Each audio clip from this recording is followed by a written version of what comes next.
Okay, everybody, here we are for the 24th episode of the Blue Collar Intellectual Podcast.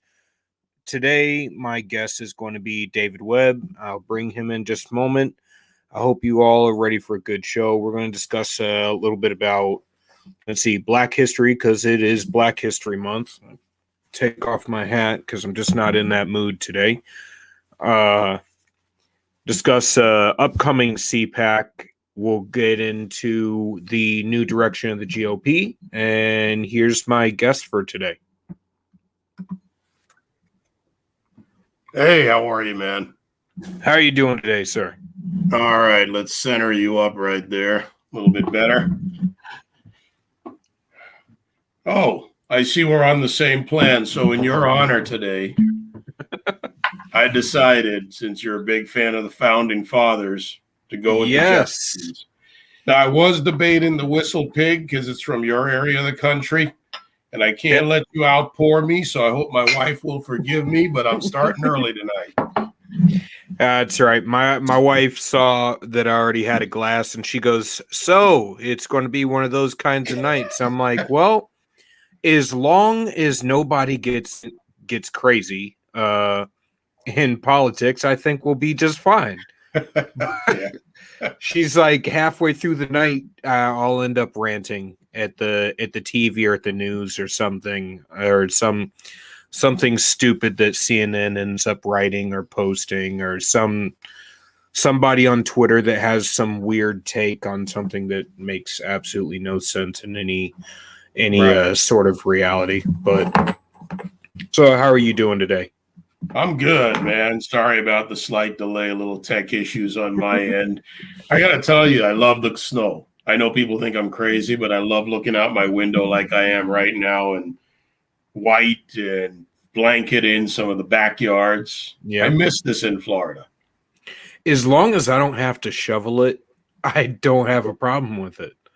Like, honestly, it takes me about a week to get used to the cold, and then there's only so cold it can get for me to not be used to it. Like, it really does have to get below zero at that point for me to really get on the I'm sick of this and I need to move to Florida train, which we hit at least one day like that each year. So that happens. Weather's what happens. So what do you want to talk about? Now that we're well attired, cheers. Yep. Here's to you. Cheers. And I think, for getting into politics, you deserve at least more of these because you must have been drinking when you made that decision. It was mostly out of disdain. Like, I watched a lot of the conversations that were being had, and I looked around and I was like, well, I don't see anybody talking like a normal individual. Right.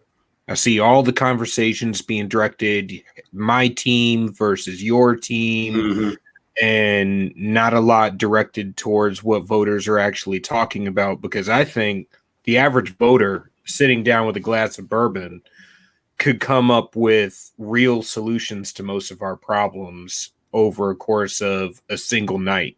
Right. But our politicians could spend decades arguing over, honestly, nothing. Well, arguing over a lot of things, but getting nothing done a lot of times. Yeah. Yeah. So it got to a point where it's just completely unproductive. And I figured, well, might as well throw my hat in the ring. I can't sit and complain about politicians all day and not at least do something to change it. So I figured between starting this podcast and then running for office, who knows, we might be able to make some changes, or at least chart a different path. Shake it up a little bit. There you go. So what do you think is the direction, how do you think we can move forward in the conservative liberty movement? Boy, that's a broad question. And you've heard me say it before. There's no one path to this, right? There's not just vote. Yeah. There's not just getting in and running for office. There's an entire system, and there's decades of erosion in the difference between service to your country, running for office to be, elected to help your community and your country versus becoming a part of well, not really the swamp. I don't like to insult swamps, the cesspool in politics. And that's because, think about a cesspool, right? It's a polluted environment. Nothing grows there. It smells like crap. Yep. And it doesn't produce anything, right? Unless you recycle it. So we do have to recycle the entire system. Look, we have political consultants. We have polling institutions. We have or companies that have become institutions. We have marketing. We have advertising dollars. We have so much tied to politics before you actually get to the politician. So we can't just look at this and say we're going to change the official in office and then that's going to solve the problem, because it's actually not going to solve the problem. So to everyone out there, you have a path, Julian, that you took. I have a path that I took with a microphone and other organizations I've built and different things I do. And everyone can play a role. It can be a small role. It can be a big role. It can be a national role. But you all have to find a way out there. I don't care who you are. Find a way. Local town committee, or maybe it's just helping people pick out somebody who's the right person to vet and go run for an office. Maybe, okay, let's go to the business. Let's go to the business end. There are political consultants, and you need them. There are accountants, there are attorneys, all of this, right? You're running for office. You need a host committee. You need people to work on your behalf, poll watchers. There's so many things that people can get involved with that we need to work correctly. We do need a political system because you need a system of government that works for you, right? Remember the Tea Party movement. What do we call for? Limited, efficient, and constitutional government.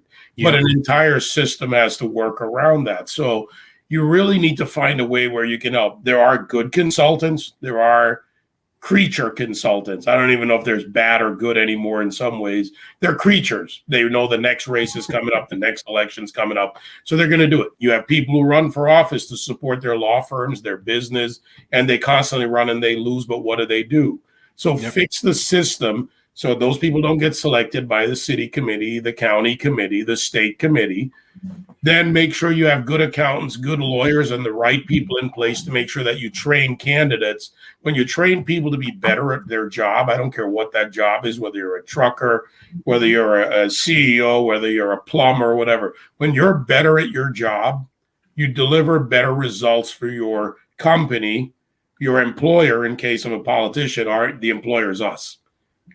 So this is why I say it can't be a simple answer. And I know it's easy to yell on radio. You hear it. People are like, well, you tell us to vote.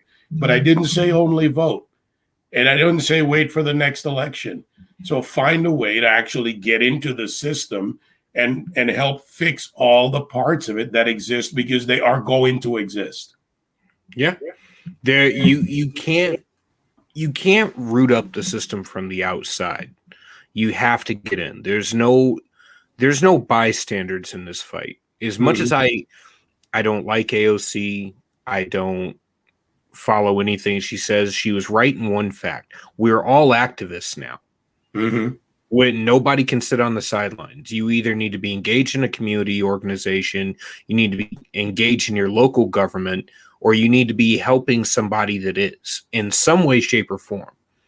Yeah. And my whole assessment of this is what the left, or what the Black community specifically calls white flight, I call conservative apathy. Because it's not just white flight. It's conservatives that voted with our feet and we left.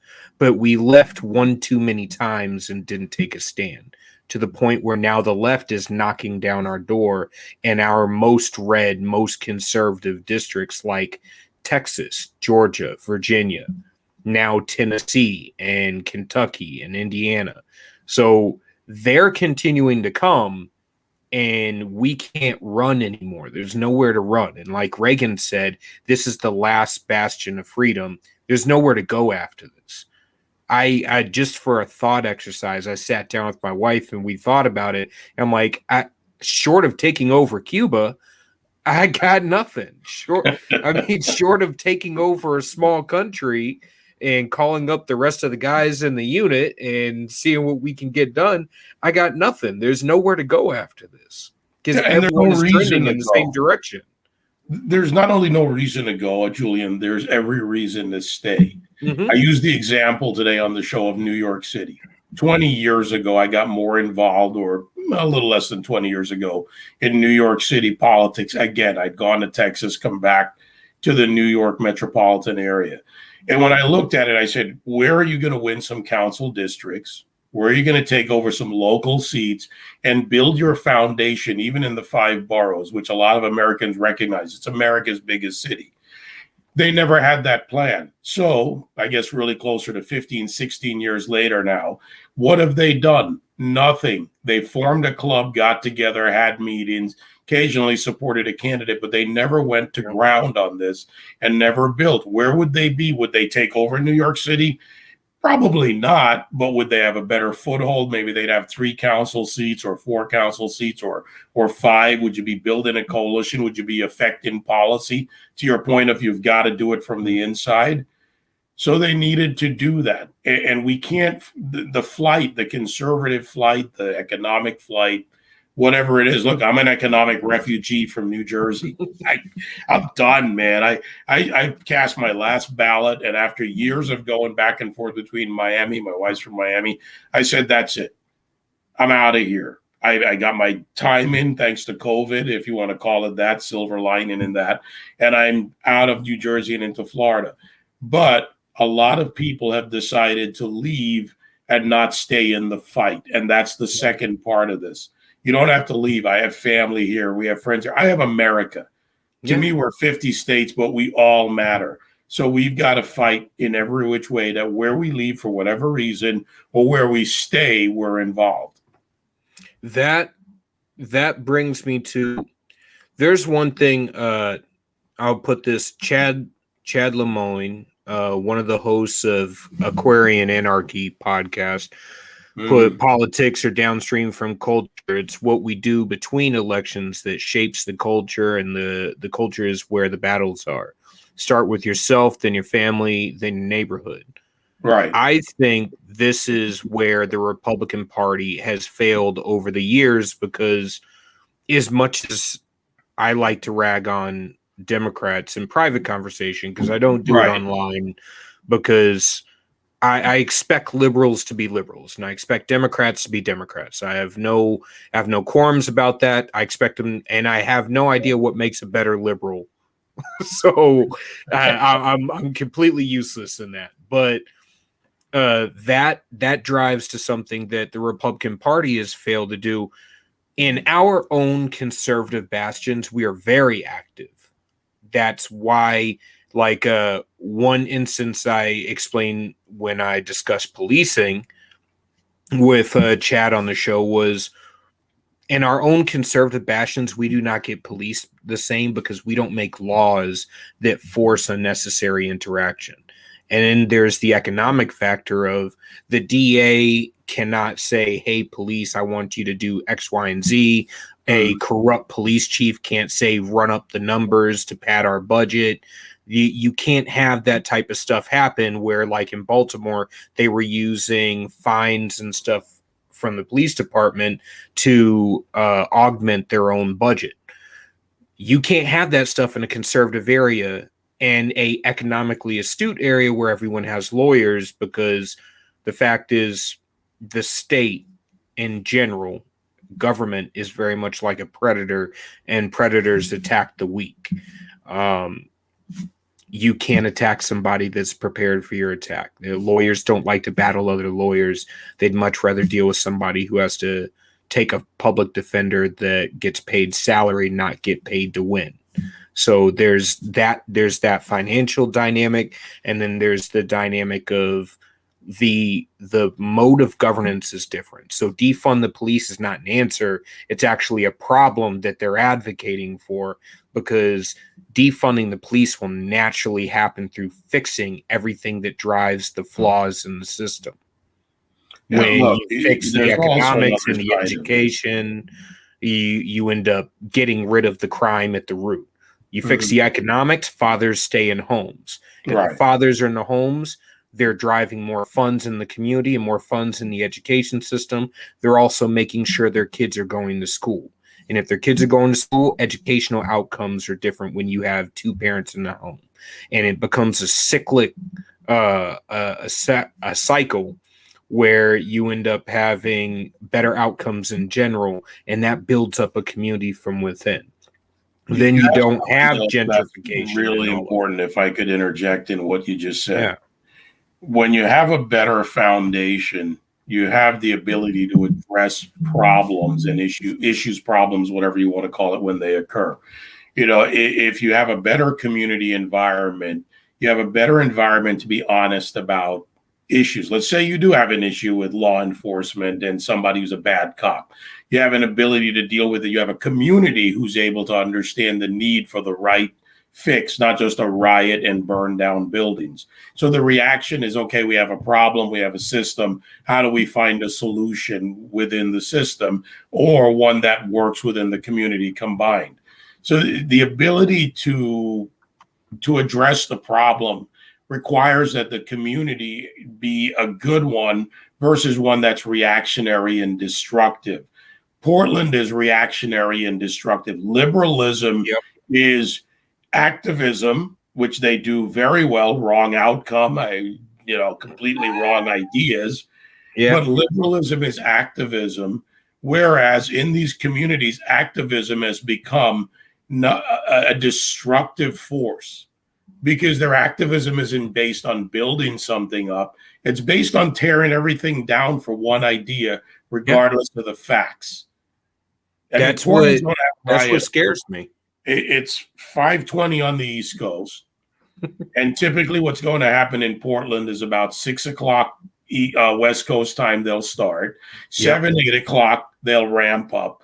By 10 o'clock, it will get worse. And as I saw in Ferguson in 2014, about 11:30 to midnight, it goes bad. After all the cameras have gone. Yeah. After all the peaceful protesters have gone. Because I have friends in the area that say that they're all peaceful protests. I'm like, well, if you were there in the early evening, I could tell you right now, even as a Marine, we don't get in the fights at 5 p.m. Mm-hmm. We don't go out and tear up town at 5 p.m. We tear up town at 2 o'clock in the morning. And that's how riots and bad stuff happens in general. Yeah, but if Portland had a better foundation in conservative principles, and I'm not talking party, I'm talking conservative brain versus liberal brain. And by the way, not liberals in the traditional sense. Liberalism in its traditional sense, you go back to the founding of The Economist 176, now almost 178 years ago, was based in some very sound conservative principles that have been perverted by progressivism. So I won't insult liberals by calling what's happening in Portland liberalism. It's progressivism, activism, and anti-Americanism. It's a combination of all of those things and more. So when they don't have a foundation, their community has supported it. And now whether they like the outcome or the events of tonight, what will happen tonight or not, they no longer have a say. They no longer have the power. They elected officials who abandoned them. They elected people to run the police departments, as in the mayoral office, who give the orders in Portland and Seattle and other cities to abandon them. A cooling off period in Baltimore. You mentioned Baltimore earlier. This idea that after Freddie Gray, there would be a cooling off period. Just let them destroy over there because they'll cool off. No, they won't. The community has failed. The failure becomes cyclical, and you get a circular firing squad. Yep. It's one of those things that there's really not a whole lot you can do once the mob gets going. Mob theory is pretty plain and simple. It only takes, you can have 100 people with passions inflamed. It takes one person to yell, "Take the hill," before everybody takes the hill. Mm-hmm. It's played out many times throughout history. The worst actors, the people who want to pervert a movement, they'll show up and they'll do exactly that. We saw, when at the beginning of the pandemic, when after George Floyd happened, I had some time off, had a couple days to relax after spending a week out in Lake Havasu with the guys, a bunch of Marines. You would have loved it. We were on a boat. We did some fishing, did some wakeboarding.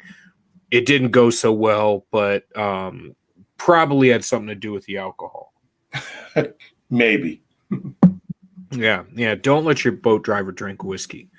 But while we were out there, I had some time and I was watching the protests and stuff, and we were watching live, and we saw the escalation. We saw how things went.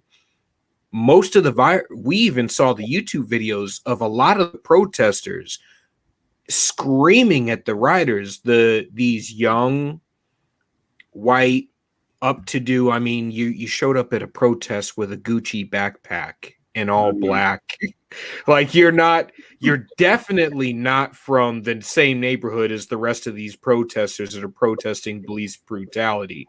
And then they show up and they throw Molotov cocktails and they spray paint buildings and stuff. They're spray painting the buildings and burning down the buildings in the same neighborhoods most of the protesters live in. And you have this woman screaming, "You're destroying the movement. They're going to blame us for it. Please stop." And they're going, no, we're helping you. What are you helping at this point? You're not actually helping. You're burning down our own communities. So I watched in real time as Antifa co-opted the Black Lives Matter movement, which, to be honest, the grassroots Black Lives Matter movement that happened with Darren Seals and Chaz Sons lasted all but 2 minutes before the national movement took it over and turned it into a George Soros funded project. Yeah, look, I'll go back in history for a moment. The left co-ops movements at the I swear they got it down to an exact science at this point. Yeah. Well, I mean, and I want to go back on that point because I want people to hear it from the ground. And you saw it on video. Yeah. 2014, in August of 2014, I go out to Ferguson. Everything is happening. Darren Wilson has the altercation with Michael Brown. Michael Brown fights him for his gun, for the weapon. He's inside the car. Michael Brown shot. He dies. Black Lives Matter got more attention out of Trayvon Martin, right, earlier, before that. But Ferguson was where the real hardcore Antifa, the leftists, the Marxists came in. And I was there and I saw it. We videotaped it. We shot it. My camera crew from Fox shot these people. We have them on video. In one case, it was a young white woman who was nondescript, who was controlling the black pastors up and down Florissant. She literally was in control. When they wanted to talk to me because they knew I would give them a fair shake, she would have herd them away. I had pastors standing right in front of me saying, "We want to tell you what the concerns are." So I was on the ground. I saw the actors come in. I saw the people that, in one case, it was 3 guys dressed up like Jesuit brothers. Okay. And they were dressed in the black garb, and they came in and they were, "Oh, we're for peace, and we're this, and we're this." So I asked them a simple question. I said, "Who's your provincial?" And they didn't know I was. Jesuit garb? That's a Jesuit garb. They came in dressed, 3 of them, in front of the police station. This was during the verdict. And they were there ginning up the crowd, at the same time dressed and portraying themselves. So being educated by Jesuits and knowing the difference in the Jesuit order and the structure, I asked them about it. When they couldn't answer it, they turned and basically hustled away. Yep. We saw people coming in, crisis actors. This was not something I imagined. This was real. I had an altercation, and fortunately not a big one, with one guy that had a gun in his pouch, and he came up to me. My security was there. Carrie Pickett, who you probably know, was there. Yeah. He backed off. She was afraid. My camera crew was there. I got close enough. You know the drill, get close. He can't. It's not going to happen that way. And they walked 20 feet afterwards. The cops took him down because I had seen him get a gun handed to him from a car. Yeah. Following that, the crisis actors, the instigators who didn't come from Ferguson, separate them from the people in Ferguson. That's the Marine in you, that situational awareness right there. Yeah. Well, by the way, thank you for your service. As same to you. Semper Fi, brother. Semper Fi. But to that point, what happened next, Julian, was they did what they did every night. They did it on West Florissant and South Florissant, where it first happened on the main drag. and where it happened after the verdict came down that evening, which was a bad decision. Soon as they got going, to your point, people started running and yelling. There were gunshots coming out of one side of the crowd. Now, obviously, the peaceful protesters were not bringing guns. So who brought the guns to the protest? Then you had fire coming from above on a couple of the short rooftops, 2- and 4-story buildings. They didn't even pay attention to the camera crew anymore, to my crew. Mm-hmm. So while we were standing there, we moved down in front of the Walgreens and the other buildings they burned. They were on their mission to lead people to the businesses, and they didn't care about us. They no longer cared about us. They cared about doing what they needed for the camera shot. So they started breaking in and starting fire. This was not started by the people in Ferguson. Now, were there maybe some people from Ferguson in there? Yeah, maybe there were. These were your typical agitators that show up to pervert a movement. These are the people that. Well, they were fed. So what you're describing is basically what I describe is there are, Trump said in Charlottesville, there are good people on both sides. There are people there to protest, counter-protest peacefully. There have a legal agenda. They have a right to be there. They're exercising within their constitutional rights. But then there are those far extremists that show up and they bring themselves inside the crowd, and they're the ones who go, let's loot that store, let's burn that down. And they're often the one who throws the first brick or throws the first Molotov cocktail, or in your case, grabs a gun and tries to get violent. Yeah, this is what happened. And what I did was I went and I talked to the business owners, right? Muhammad's Meat Market, New York Pizza, YOLO Boutique. 2 young 24-year-old black men wanted their dream, this little place called YOLO Boutique. Fortunately, they didn't get burned out, but all of that killed their business. You had Sonny's, the cellular store. You had, of course, Ferguson Market and Liquors. All these businesses that were there, I've gone back in the years since. Actually, I took my wife there. We walked up and down, and I'm still welcome in Ferguson. I can go there.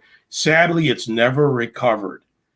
Because when it's all over and done, and when Al Sharpton came and did his press conference and then went to Del Frisco's in New York for his expensive martini that very same night, I know because I walked in on him in there having his martini, and he hustled out of there. I had video of that, which we posted too.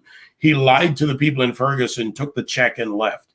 So you have crisis actors, you have the abusers of the system, and in the end, the town lost, and some of those businesses never came back.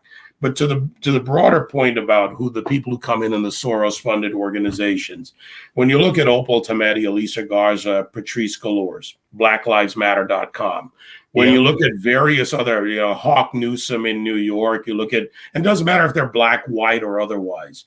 This is a conglomeration of leftists, anti-American, Marxists, and people have to realize that they're there to use anything, Occupy Wall Street, any movement, you name it. They're the ones who come in and turn it even further to the left.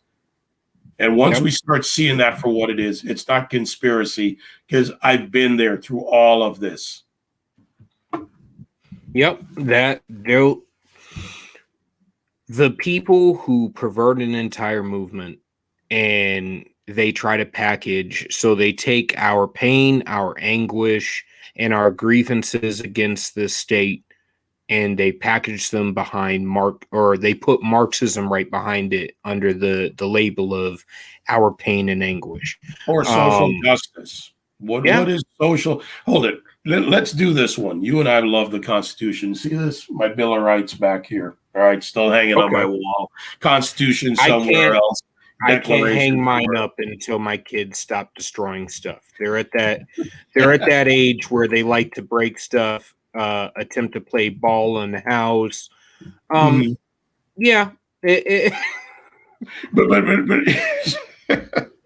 to the point of what they want to do and what they want to attack, they're going to use our laws and our rights against us. Yeah, they know how to play this game. They're very well coached. They're very well organized. That's what makes them dangerous. And the cannon fodder are the people that they use, the mob. You mentioned the mob, right? Somebody runs out in front and goes, hey, follow me, because they want that energy to follow them. By the way, I'll give you a counter example for people who think this only applies to the left. Mob mentality is real, and I'm going to give you an example from the Tea Party movement. A guy named Mark Williams, who I went on TV and went up against when he tried to abuse the Tea Party movement, was one of those guys that ran up, and he said it in interviews. When I see a crowd, I run out in front and I say, follow me. They want to take this because it exists in that moment, with the passion, with the excitement, the push. Until some people have been in that, I don't think they really understand what happens when you get 100, 500, 1,000, 10,000 people, and it starts getting out of control. It's one of those situations, and you can see it. So I'm going to relate it to the military. Even when we're doing training, we have this infantry immersion trainer that has in Camp Hill, and has explosions and stuff. Even LAPD will come down there to train. And they'll have explosions going off. It even smells like being overseas in Iraq. And there are rounds coming at you and stuff. And it happens at boot camp too. The machine gun fires, you're crawling under wire and stuff. And the whole idea is to make you panic. In that sort of situation, it only requires one person to stand up and scream for everybody to stand up and get shot. It really does. It only when your wits are not about you, it is very, very easy to pervert even the most honest intentions. That is how mob theory works. It's not just a theory. In 2020, we've seen it happen through multiple protests that went bad. At the Capitol on January 6th, there was nothing at the actual speech that told everyone to go storm the Capitol. But there were already people planning on doing it, so much so that the FBI had already started to visit these people's houses prior to the event. Right. So the idea that it was caused by Trump, I'm sorry. If you want me to say Trump's an asshole, I'll agree with you. He's not necessarily the guy I'll invite over for a beer, even though he doesn't drink. But at the same time, that we got to be honest. I'm not going to cast blame on somebody just because I may not drink with them, or I may not like them, or they may not be my favorite person. One of the people I least like is Candace Owens, for her rhetoric, for the way that she phrases things, for the stances that she could have taken but doesn't take, because I think she kind of got caught up in the grift for a minute. My issues with her will never let me get to a point where when she speaks truth, I ignore the truth that she speaks. And we need to get back to that point in the political discussion, to where we actually take people at their value when they have value. Malcolm X said a lot of really nasty, anti-Semitic, disgusting things, but yet at the same time, a lot of his solutions to problems were self-sufficiency and conservatism. Right, but you know what has to happen with that is the words, the actions, and the intent have to work together. And the outcome that someone seeks. If what you want is freedom for others, part of that is letting go of the crowd once you've got them, right? If you get up and you talk to the crowd, you say, now it's yours, right? What am I giving you? I'm giving you an opportunity to go take your freedom. The Tea Party movement, at least my version of it, and as one of the original founders, and I can tell you this, I had a group of Democrats, libertarians, independents, not affiliated, you name it, white, black, old, young. We're talking New York City, tens of thousands of people out on the streets. They had an idea. They knew something was wrong. They knew government wasn't working. They knew taxes were too high. They knew that Obamacare was not going to be good for them. They were business owners. They were artisans. They were artists, you name it. We gave them the power to go and act. That's what made it stronger. I trusted them that if I and others, it's not just me, my entire team, the leaders, Kellen and Tom and Eric and everybody, and you name it, Lisa, all of us, exercised our responsibility to help guide them to how they would think for themselves, and that they should go in a better path. we could trust them to go with it. You know what? As a result, no arrests, nothing broken, no windows broken. I remember meeting with Sheila Dillon at NYPD after one of the big rallies, and she said, well, we didn't have to clean up. Why? Because I went up on the stage and said, hey, folks, how about we clean up, and if the garbage can's full, pile it. Because, you know, New York sends out the cleanup crew after these big rallies when you do it right. They were shocked. I said, it's simple. I want to send a better message that we do it better. That's a responsibility. Now, I'll take that to January 6th, because here's my criticism of January 6th. To Amy Kremer, who I've known for years, who had a lot of control on that stage and knows better, and maybe it was in the moment, but it was bad planning. I had marshals in the crowd. Horrible. They should have had marshals in the crowd. They should have controlled the stage by giving the repeated messaging. Remember what we're here to do, why we're here. You control the stage. You set one person whose responsibility is to say to the crowd as a reminder constantly between talk speakers, whatever, and at the end, even after the president, look, nobody follows the president. That's BS. The person who follows the president is the person who comes up on the stage and says, great job, everybody. Wasn't it great to hear from the president? Now remember what we're here to do. Because what you do then is you're sending the message that this is what we're here to do. And then you separate yourself from what happened at the Capitol in part, maybe not fully, but enough that you have done your responsible thing to say, we did our part. And as my friends who were there did, they left and they went home. So we have to play our game better. You've heard me say it a million times. Yeah, we make the mistake, and I think it's a lot of our fervor. A lot of conservatives, I'm finding, have just come to the realization that many of the organizations that we thought were on our side are not on our side. Like I say, my big shtick is government institutions, agencies are not inherently conservative. The state itself is not inherently conservative. It actually caters towards liberalism, or not liberalism in the literal form, because it's not really liberalism. It's more statism, but bureaucracy. It's bureaucracy. And what it is, the body politic is really a political body combined with a bureaucratic support system. No matter what, Roman, Spartan, Athenian, Chinese, Japanese, samurai, just think of all the societies, that Egyptian society, you name it, societies around the world. What do you see? A built-in bureaucracy. You know, you look at the Italian, right? The empires, the Roman Empire. Look at it. It was a giant bureaucracy. Why did it fail? Inherent corruption. Yep. That's what we end up doing. We end up getting too big and not being able to handle ourselves, and we end up having a state that gets to the point where it starts to become self-sustaining and no longer represents the people. And all of our government agencies, and I feel like through watching the conversations play out as conservatives, when we need to criticize the police for unnecessary action, we find ourselves in a quandary, because we make statements like "back the blue" universally, and people cannot distinguish between criticizing the cop appropriately, criticizing the police department appropriately, and criticizing the police unions appropriately. And I think that all comes from our admiration of the police, the policeman himself, the military member himself, the FBI member himself at the lower ranking levels.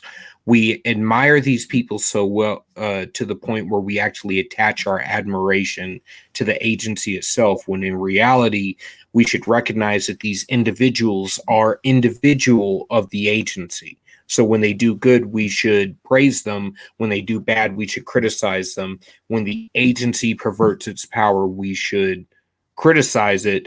And when they don't do what they're supposed to do, like pretty much over the past 4 years, we should criticize that as well.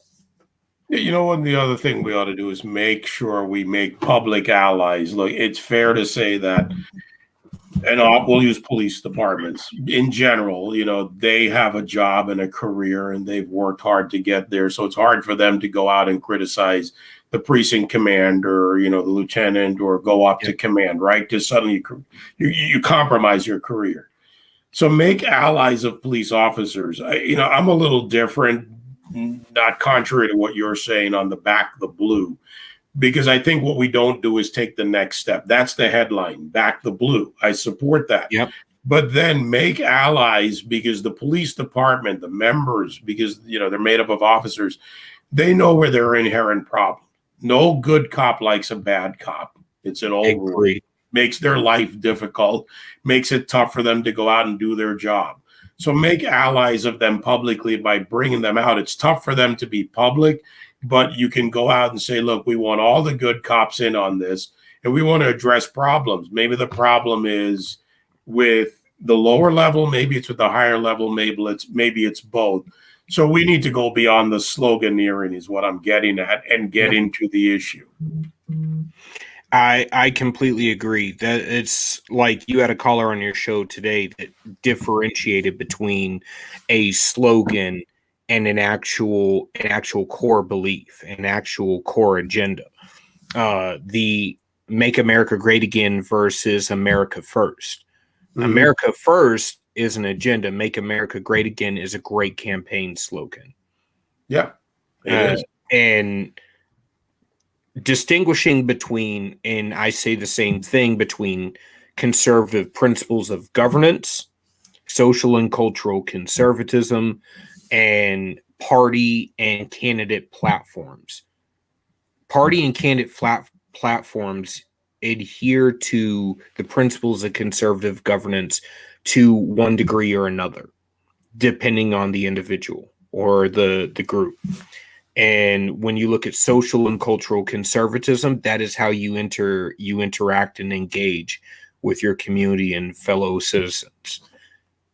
That needs to be, it's kind of like, that's the naval battle, and the governance is the land battle. You don't send your Navy to fight a land war, and you don't send your Army to fight a naval battle. No. We need to take each battle, like you normally say. You fight the battlefield on the battlefield that it exists on. You don't play football on a baseball field. You don't play baseball on a football field. And I think if we stick to engaging in the culture, because we've abdicated the culture entirely. But yet we created one of the best, maybe not just one of the best, we created the best parts of the culture. Why does culture thrive? Culture thrives in freedom. Okay, the old phrases, right? Melting pot, real, who doesn't love to go to Little Italy and then over to Chinatown and over to Koreatown and over to insert whatever, over to the old school soul neighborhood where you get soul food and where all these things. Who doesn't love that? Where did those things come from? They came from freedom. People saw the right to achieve. They lived in communal manner, right? Indian, whatever ethnicity. And now we're mixing even more in society. But those roots came from freedom. They came from using whatever it was you had control of, what you know, own what you know, and becoming better. Those are conservative principles. Small businesses growing, getting a kid to school, getting them into college. How many families are proud of that first kid to graduate from college? Think about the Vietnamese boat people. They came to America. And I know so many of those families and I went to school with some of them. They're like, we're graduating from college. And you could see the pride in the family. I've been to some of those parties in my younger days. It's amazing because it's an achievement and it's freedom that got them there. Conservative principles espouse freedom, and your achievement is yours. It's the same as if you don't go to college, but in the case of a good friend of mine, he built a tile and marble business off of his family's tile and marble business. Okay. They came off the boat from Italy. They knew their business. He built his business and branched out. And it was great to see Jeff do that, because he was taking something and building it. And he wasn't doing it because he was an Italian. He took it. This is what I know. And his family was proud of him. Why? Because he went on. The average individual, I believe, if you give them the opportunity, will take the opportunity to build better. Mm-hmm. The biggest problem we have right now is not that we have a lack of people willing to do the work. It's that we have a lack of people providing the opportunity. Because opportunity creates self-sufficiency, and there's no room for government and self-sufficiency. My gripe with both parties is the most bipartisan thing in Congress is the establishment.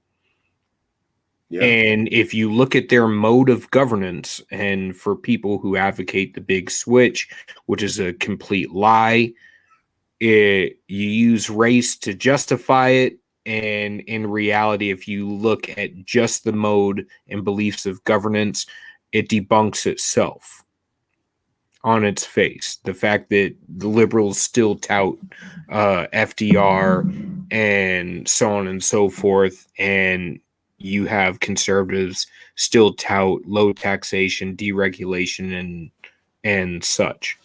And we've done the same for over 100 years now.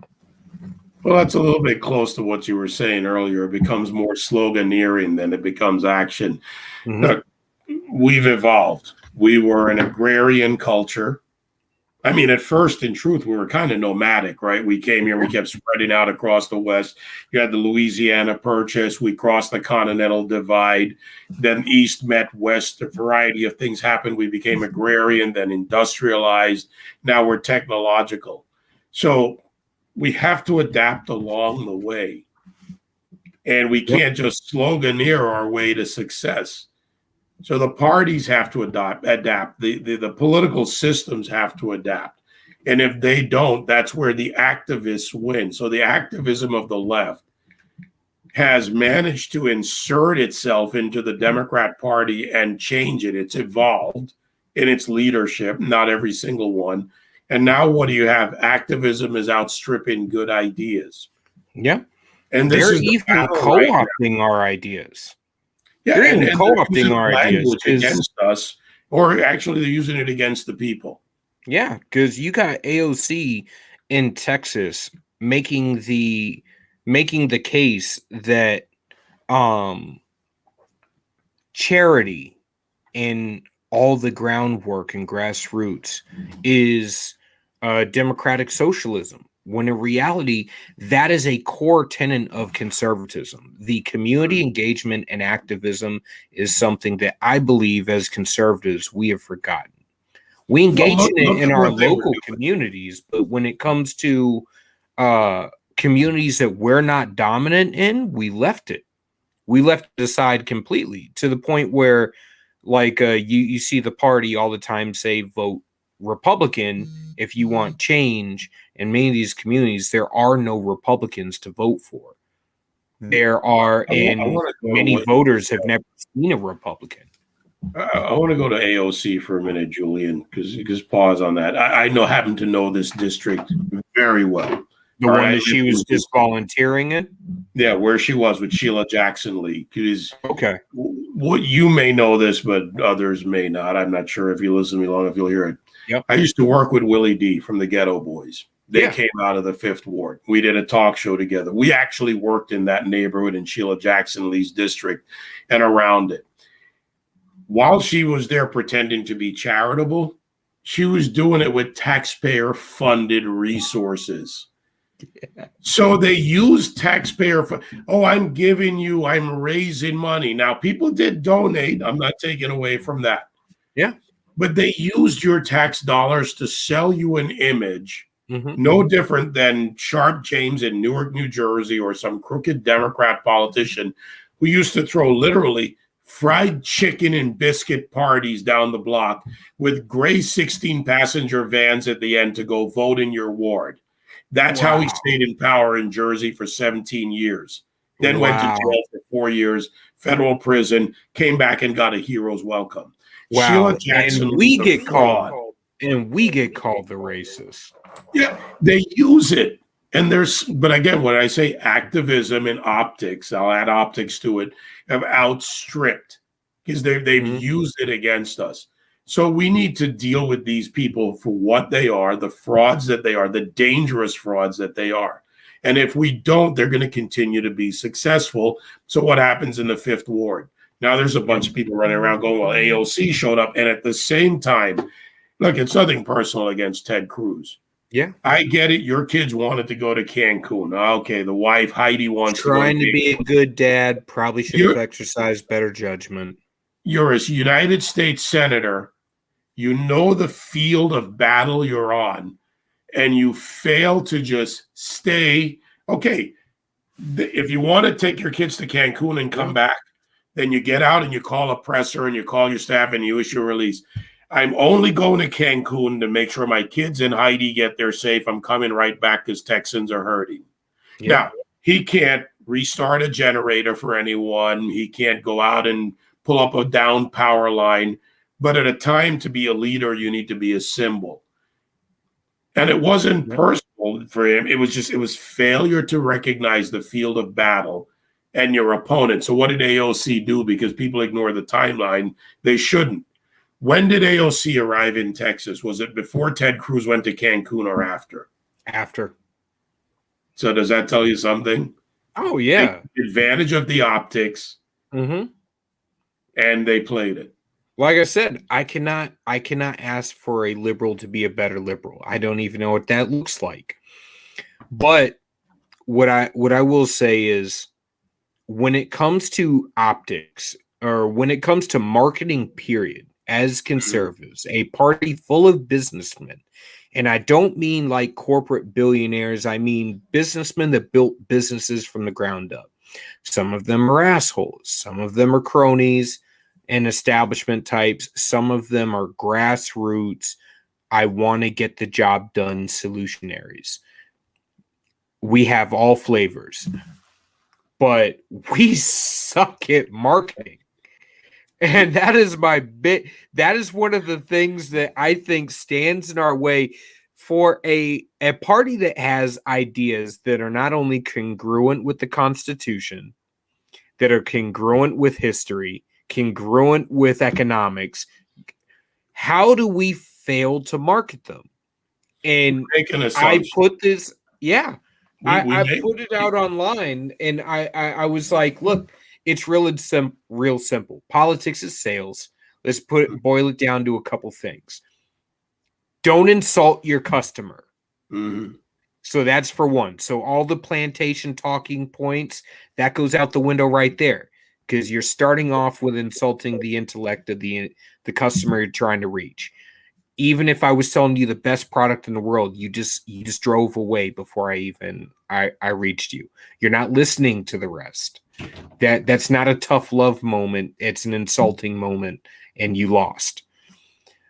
2, you are selling yourself just as much as you are selling the ideas. You're selling your product. If you can sell yourself, you can sell your product.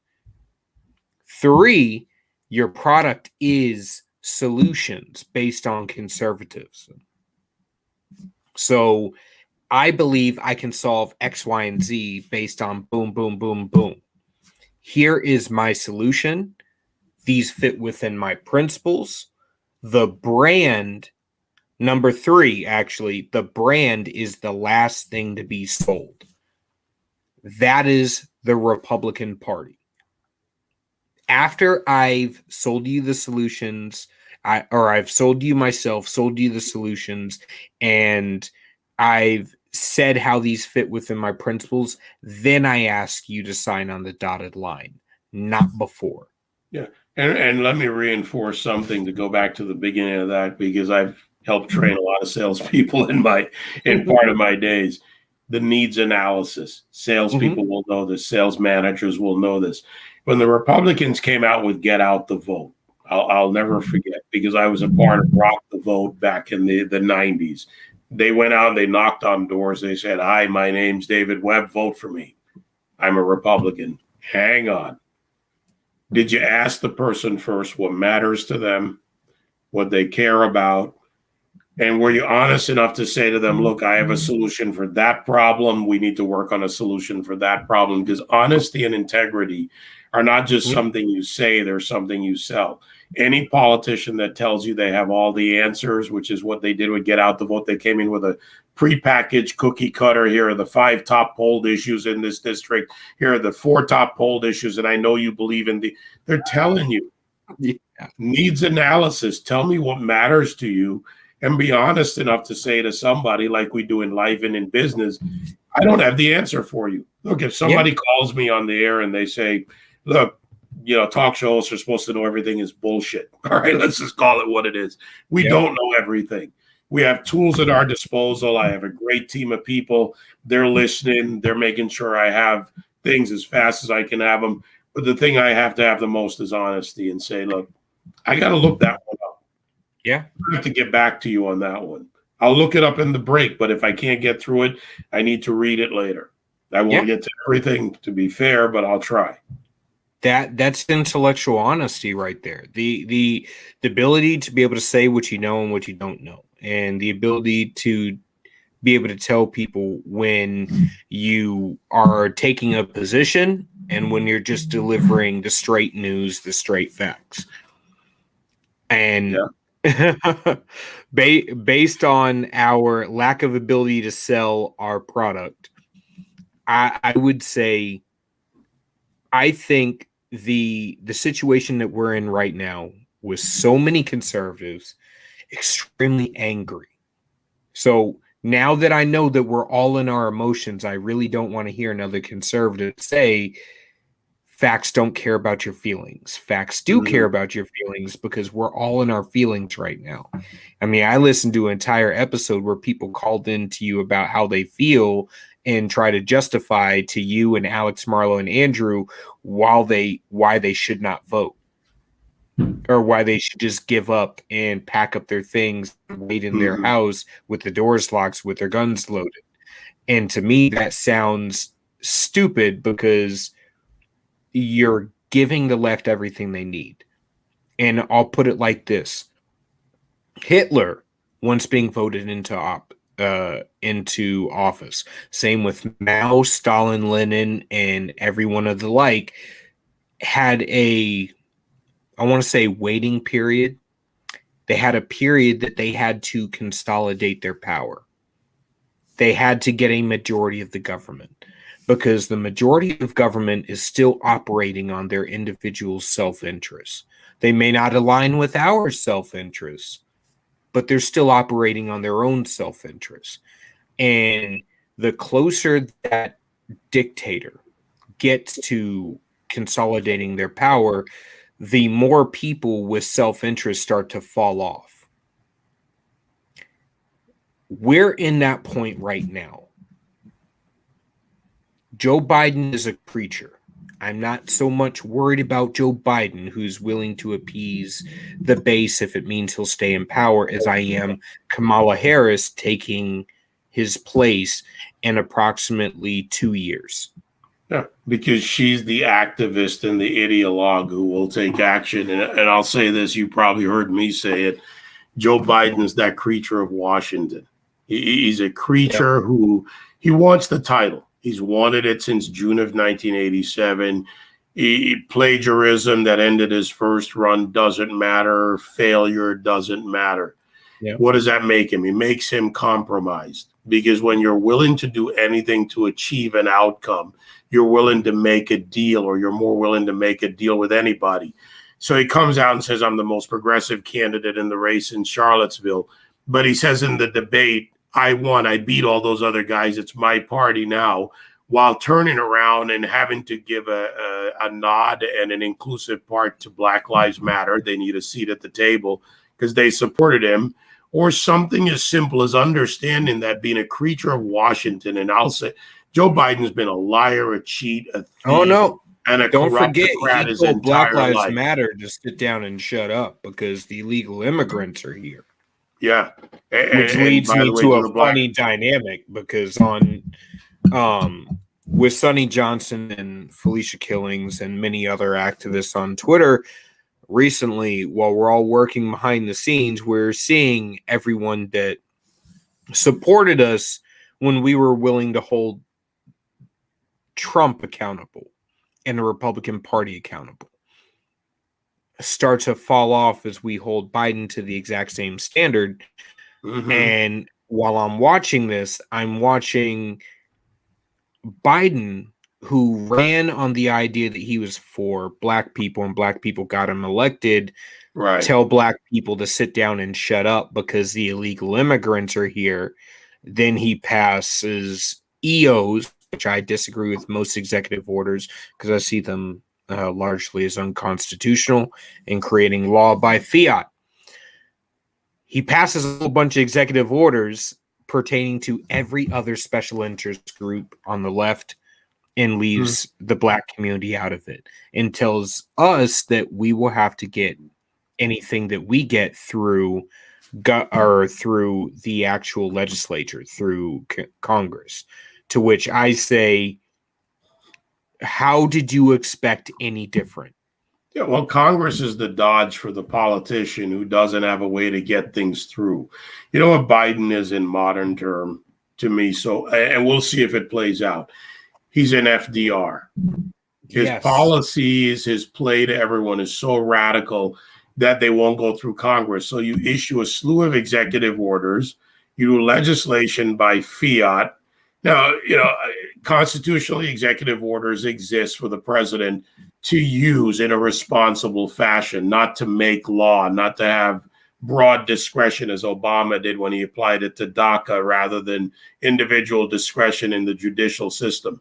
So all of these things taken into account, what is Biden? Biden will do anything to stay where he is. And in the end, the outcome doesn't matter to him. To your point, that's what makes Kamala Harris more dangerous, because Biden is her path. Can you imagine the reality for the guilty white liberals around America and the guilty, call it non-leftist, non-blacks out there, who suddenly have to choose to vote against a black-looking woman from the Caribbean who is the first female candidate for the president? You see what I'm saying? It's like the Barack Obama vote all over again. Political marketing is what's being told to you, and if you do anything, you're wrong. The fix isn't in, but it's being worked on. And if they're successful in the fix, Kamala Harris will be elected, because if you vote against her, you're guilty, you're wrong, you have your white privilege, you're a white supremacist, you're all these things. And that's what's coming. Which that leads me to there is a dynamic that took place in this last election that didn't take place in 2016, at least not for our side. And that was the battle of personality. In 2016, Trump was all about solutions. He was all about policy. And he was running as a fresh candidate, so he could do that without any criticism, because all the criticism was based on his personality. Hillary Clinton, on the other hand, has an absolutely horrid personality. And based on her entire, lack of personality. She's a creature as well. But based on her entire political history, she has no policy that is in any way productive that people could get on board with.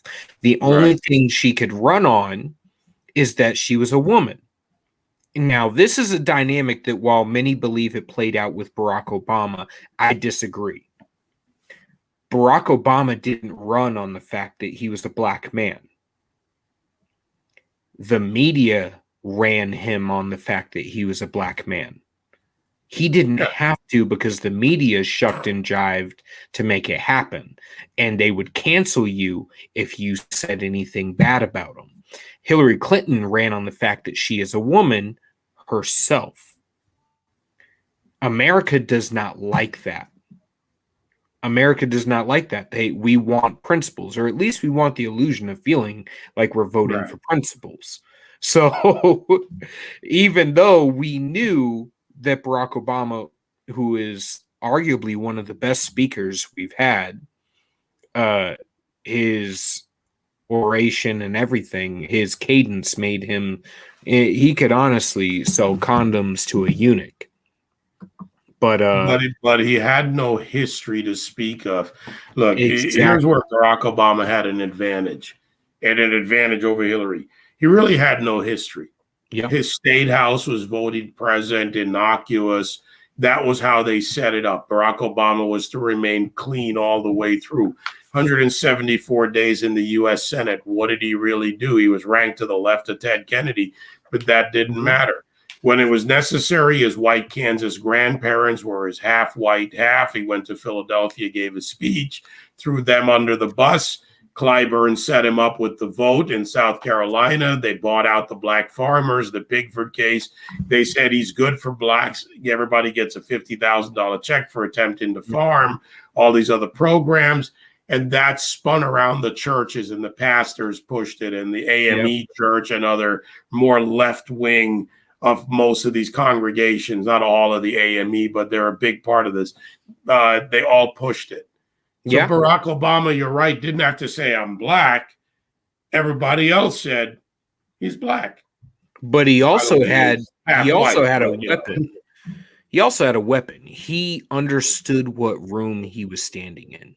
And he knows damn well that the majority of the country is not as far left as he was about to walk. Yeah. And that was one of the things that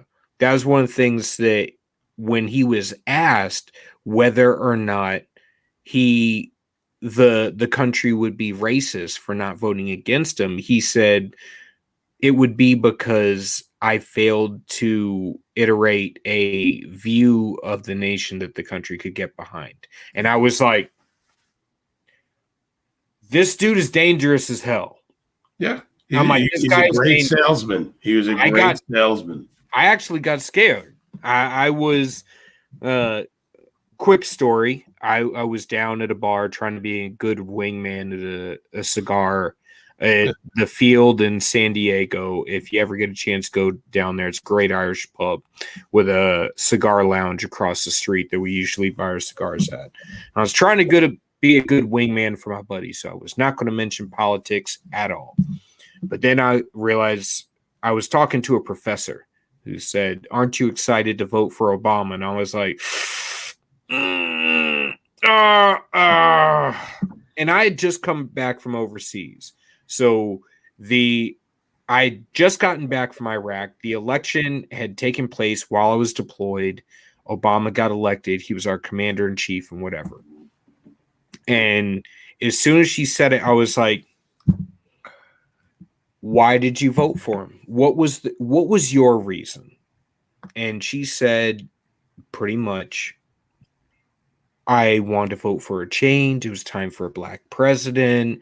It was time for a change. We could do things differently. And I was like, so you liked his campaign slogan? Yeah, you bought the marketing. Yeah. You bought the hype. You didn't exactly follow through on the policy. You didn't look at all the things we had laid out about him. People chose to ignore that all for the change. And I was scared about the media. How the media took it was like I had previously mentioned, everything that Obama did, if you question it, you were racist. What Obama said, he checked all the right boxes. But what the media had done, I was scared of, because I was like, this is not a guy they're going to criticize. This is not a guy they're going to hold accountable. And that's a scary concept. And for anyone who doesn't understand speeching and behavioral psychology, if you're in a speech and you want to bullet point a topic or a phrase, you do something like this or this, or you direct your hand right at the camera or at the audience.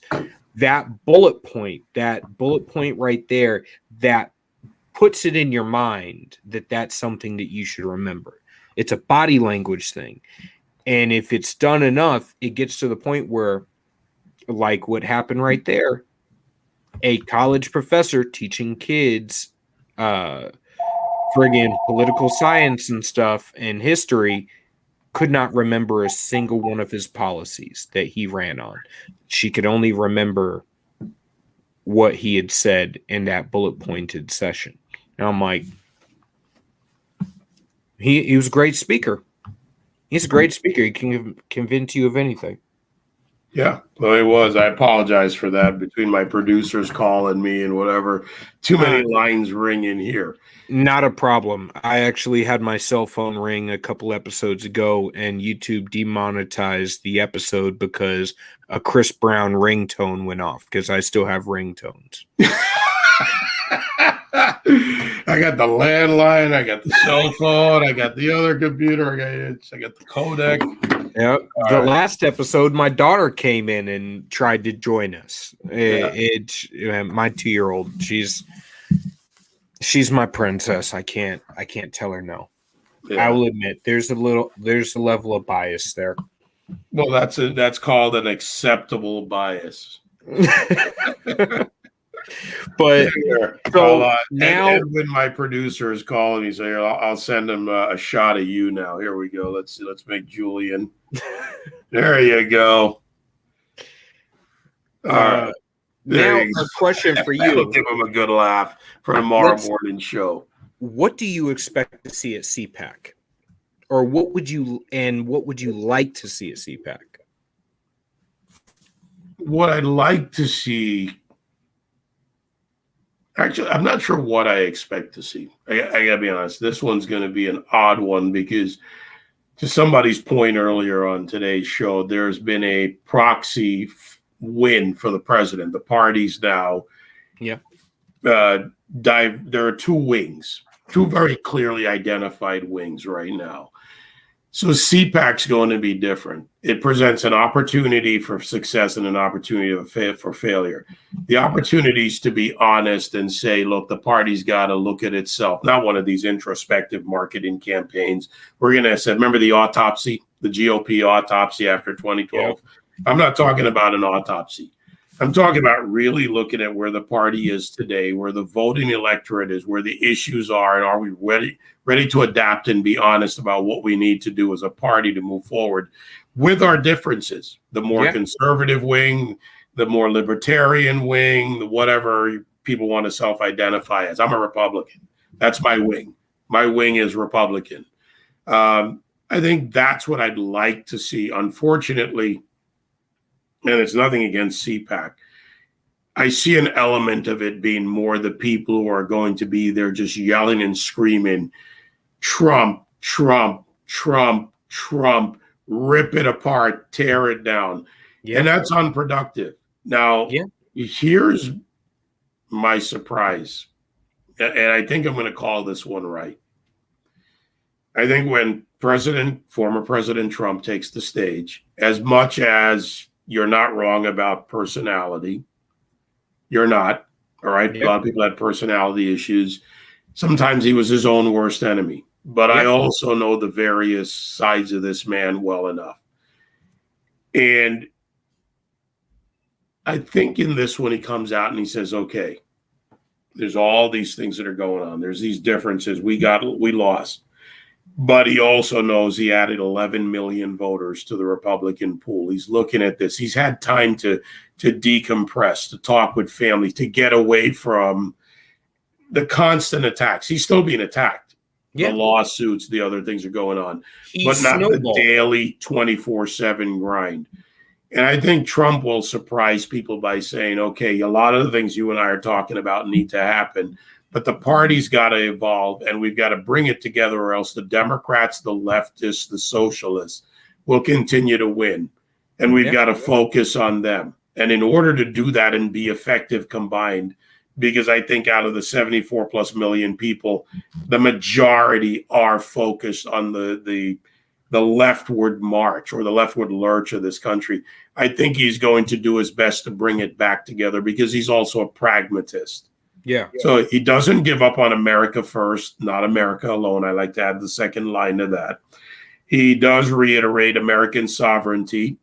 He focuses on the things that people like Russ Vought, former OMB director, are going to do with the PAC and with the operation they're putting together, the focus on the culture issues, border wall, immigration reform, the fiscal issues, which for what it's worth, nobody's done anything about of any substance. Yeah. And I think he's going to surprise us and come out and maybe not surprise us. He may not surprise me, but he may surprise many when he says, look, first we all have to get into the same huddle, get together and focus on the goal. My estimation, Trump is a solutionary. He's a pragmatist. I got to build it. I got to put up. I got a plot of land. I need a foundation. Yep. I need permits. I need zoning. I need electricians. I need engineers. I need a lobbyist to go work with City Hall when I got a problem with the community. And I need to get this building up, and I need to get this building open. I need to get it filled with people, tenants and clients. That's developers. Trump. Developers are pragmatists. They can't be anything else. And I see Trump as a solutionary, and I see him as somebody who came in with that aim. He cares about solutions more than he cares about politics. It may have worked against him at point. His own personality may have worked against him at point, and his own ignorance of how Washington works may have worked against him at some point. Yeah, how deep it is. Dark and dirty, and you've heard me say the 3 rules. Washington, it's a whorehouse. Do anything to get elected. Throw your grandmother under the bus. And in Washington, you got to be the prettiest man in the whorehouse, the handsomest man in the whorehouse. Hold up, and always get David. Even. I'm going to post that. Say it again. The rules for Washington. All right. Well, I it's funny. I've said it for years, but I'm going to make sure I get it right just for you, because the Washington rules, I say it in different forms. And let me see here. I always keep it handy. Well, kind of handy. There we go. All right. Washington rules. 3 rules. Rule 1. Washington is a whorehouse. Kill your grandmother to get elected or reelected. Anything goes. Rule 2. Always protect and grow your money. Never do what's economical or efficient or right for the nation, because then you're diminished as a person, leader, or controller of any asset. Who's the handsomest guy in the whorehouse? Who gets the best girls? The guy with the biggest wallet, of course. Less money, fewer whoring opportunities. Rule 3. This is where they got Trump. Okay. Everyone who went against him. Rule 3. Always take revenge when it's your turn. If you don't do that, it throws the system off kilter, changes the dynamic and the expectations of Washington. Those rules, I didn't invent them. A friend of mine and I sat down and he laid them out years ago. And we went over this, and this is the rules. These are the rules. Yeah. That's Washington. And by the way, the never Trumpers, think about all the people that went against Trump, the establishment. There really is a state, the deep state, those that want to protect the state regardless of the president. What's her name? Jennifer Horn. Jennifer Horn from New Hampshire, who took the money raised by the party, spent it wildly, turned around and left the party in a bad situation in your state, joined the Lincoln Project. And I have a question for Jennifer Horn. In March of 2020, were you in the meeting when they knew about what John Weaver was doing? Yep. That's the moment right there.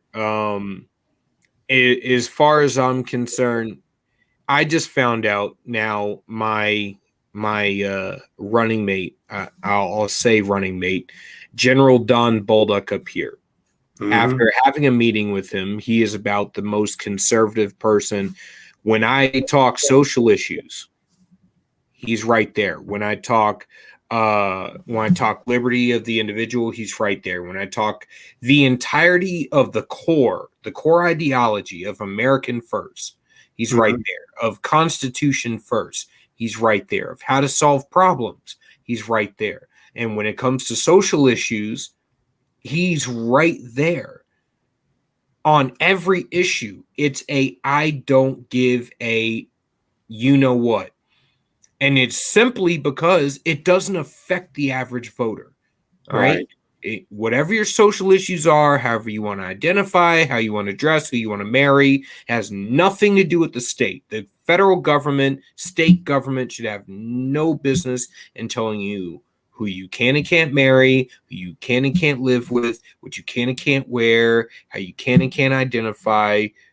Their only job is to recognize that you are a legal adult making a decision and consenting with another legal adult.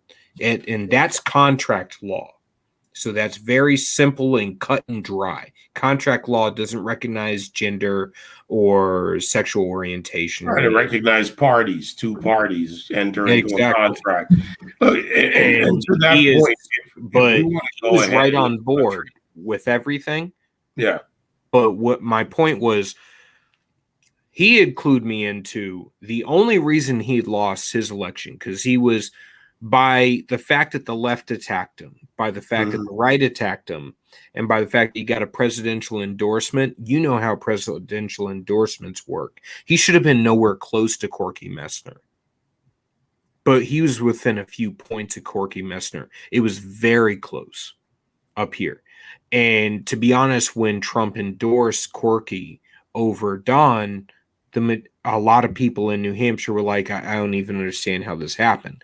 I found out it was because Corky Messner, who is within Trump's administration, put Corky Messner and Matt Mowers in front of Donald Trump. That is how they got the endorsement. And the common thread that I got after they got the endorsement was, Trump must know something that we don't. I can tell you from taking a look into General Don Bolduc, my sister's father actually served under him, said he would take a bullet from him, a bullet for him, and he has a more than warranted resume with the right ideas and the right solutions, and he's running very much on the exact same platform that I am. Yeah. The fact that Corky Messner got endorsed told me that something went awry in this whole thing, and people started to vote for whoever Donald Trump endorsed. And many of the people that Donald Trump endorsed, he didn't actually get a chance to vet himself. He trusted the people in his administration to vet. And not everybody should have been trusted. And Trump had a responsibility, to be fair, to get more info. And I'll say that even with all the things that come at a president. I have known presidents, and I tell you something, it's one job I don't want. No, I don't want that job. If I were to run for president, I would literally run just to change the conversation, because I don't like the conversation being focused on anything but the citizen. Yeah, agree, my friend. Agree. But you had a point before I continued, and I want you to get that across, because rarely do your gold mine points not hit a head that people need to hear. Actually, I don't remember which one. You and I are just covering things and talking. When I get back up to New Hampshire, when they get things back up and running, I have a feeling we'll have to do this in person. A lot more. How you have a pony car. You have a pony car, am I correct? You got a Mustang. Yeah, Rosie. Rosie's my girl. She's actually down in Nebraska now with another charity. But 662. She's a beautiful super snake. I love her. Really, a super snake? Yeah, she's a super snake we used on the High Five tour. We because of the charity and the way we keep our assets. Rosie's now with another charity helping them to raise money. That's where she is. But someday I think I'm just going to take her off the charity's hands and put her in the garage and keep her there permanently. She's been in the garage a long time for me. I have a 56 Plymouth, a 56 Plymouth Savoy and it was prior to when Plymouth came out with the Hemi. Mm-hmm. So it's I'll be honest, it's not some crazy collector that most people would love. I mean, it's a sedan, but I love it because it's just at the beginning of when you started to see all the different the wings started to pop up on vehicles right at the end of the Bel Air fanaticism. And mine right now doesn't have the I'll be honest, it doesn't have the beautiful paint job or anything else. Right now I'm working on the mechanics, but it's fun. Yeah, It's no, fun, that's and I'm what it is. glad. Yeah, and like me and my family, we've decided There that we we're go. going. Oh, There's okay. Rosie right there. Oh, She's that's nice. wrapped. That's from her tour days. She's a Yeah, naughty girl. She's my been driven wife around made the me. country. Yeah, my wife made me agree to. I'm going to do a wrap on my Plymouth as well. My wife made me agree to purple, like a very, very, very deep, dark purple. I'm actually proud of my wife because when she picks out paint jobs, they usually end up looking pretty badass. I took her to Good Guys Auto Show in San Diego at the Del Mar Fairgrounds while we were out there. Yeah, she fell in love with a Dodge Challenger that when I it know that revved, color. Yeah, I know the color you're talking about now. I think I yeah. know that one.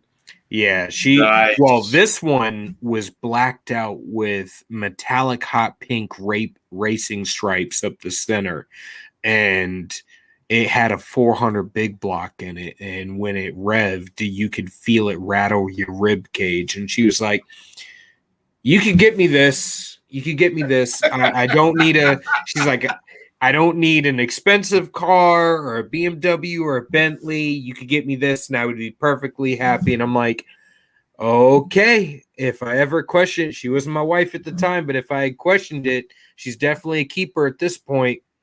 I got a buddy. I haven't talked to him in a while, and he's still got the car, but he's got a pre Mach 1 with a 409 in her. And his wife has always wanted him to get rid of that thing. I got dibs. That's all. So the first of the heavy slope fastbacks before they actually made the Mach 1 badge number and everything. Mm-hmm. That's beautiful. Nice. My little brother he is obsessed with Mustangs. He's a big pony car fan. And right now his dream car, normally it would be Eleanor from Gone 60 Seconds. Mm-hmm. Or Steve McQueen's Bullet, which would be mine. Bullet was, oh yeah. Yeah. His is the Boss from John Wick. All right, the boss is great. The boss is beautiful. He's like in that color, everything. Those GTs were something else too. That whole lineup of GTs. Oh yeah, beautiful. Yeah, it's just the sleek body lines, the steel, and I miss cars that you could take a part off, put a part on. Yeah. Except for the 76 Olympic edition, which, it's a collector's thing with the Maverick and the Mustang and the Pinto. But, all right, you know what? Okay, everybody's got to have a bad year, right? We had a great Olympic year, but we had a bad year for Ford then. So. It was literally, a Toyota Celica.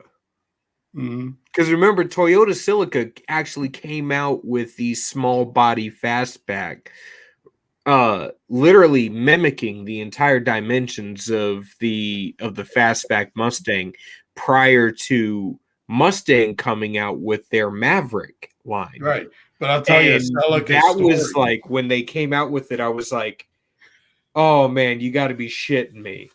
Like every time I see it, all I think of is. There are a whole bunch of American muscle guys that swear they have an American muscle car, and in reality, they have a Japanese tuner. Yeah. Well, I had one of the rare Celicas. Okay. 2003, they had the GTS, which some people still see on the road with the red GTS. But I had the GTS with a ZZR 3 Plus ungoverned. And so it topped out at 165, and I've gotten her close in the past. I finally donated her to Cars for Purple Hearts. My first car, because I like good cars, right? Straight Six was one of my favorites. All right, 79 August production, 78 280ZX, 78. Hang on a second, my other computer decided to talk to me. Toyota Silicas are strong cars. Yeah, no. Hey, look, make a good car. I'm all over it. Yeah. That's all I can say. Just Like, don't give me a Yugo from Russia or something like that. Or Czechoslovakia. Or the car Renault that I car. despise is a Honda Civic. And it's more so for the cultural aspect of when I was in high school, you had guys that had American muscle. And then you had guys that had Japanese cars. Because no one could really, only the rich kids could afford a German car. Yeah. And those kids were like, you're a rich kid. You're not one of us. Go away. You're the equivalent of the guy that shows up with a supercar at a car meet where everyone's got built up cars. Like, at least the muscle car guys and the Japanese car guys, we can have a conversation about our cars. The guy that has a fat wallet, you just have a fat wallet. No one cares. No, but I'll tell you, man, I've gone through a lot of cars. The car that I wish I'd kept, another one. I have a bunch of them I wish I'd kept. Yep. 79 Bird, 6.6 liter turbo, 3-speed. Ooh. Man killer. I actually got rid of it for that reason. I figured if I kept that car, I was going to die in it. It was too good. I could chirp it all the way through. I had a 73, so I had a Dodge Spirit that it was a V6 in 96, and right before I got rid of it, I had twin turboed it. I stripped off because it had the old Mitsubishi V6, and I stripped the twin turbo off a Dodge Stealth that had ended up in a friend of the family's junkyard, and I put it on my Dodge Spirit, and then I totaled the Dodge Spirit. But a lot of people forgot about that. I mean, we could do a whole other show on cars because Mitsubishi and Chrysler had a good relationship, and they were using those Mitsubishi turbos. Yep. I mean, a lot of interchangeable parts there. And great turbos, too. Chrysler year, yeah. Great turbos. All right, so the next episode, we do car show. We do cars. I could definitely talk cars all day because I had a S3 Laguna. While everyone bought 30% interest rate cars, muscle cars, 2000s era Mustangs, Chargers, and Challengers. When we got to Camp Pendleton, I found a guy on eBay that had to get rid of his project because he had another kid, and I got that, and it was a big block, and it had a whole lot of fun in it, and then. After being with my wife, I ended up getting I sold that to a guy in my unit. After getting and marrying my wife, I got a 1970 Buick LeSabre coupe with the vinyl top, and I got rid of that because after rebuilding the engine and the transmission and the rear main seal and all of that, my wife wanted something more dependable. Yeah, something that would actually start in the morning. Yeah, she wanted something that could leave it at that. Yeah, it was a happy wife, happy life moment.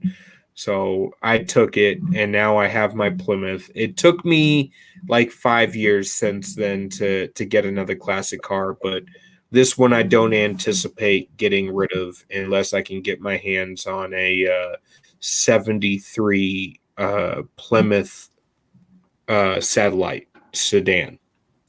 Ooh.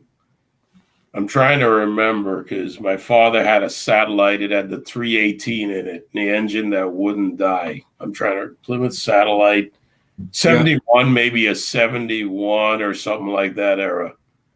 Yeah, it was. They were the last.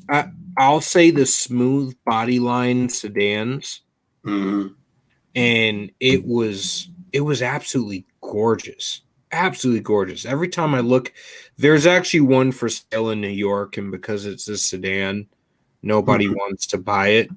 But it's one of those ones that when you see it, you're like, wow, I can deal with that.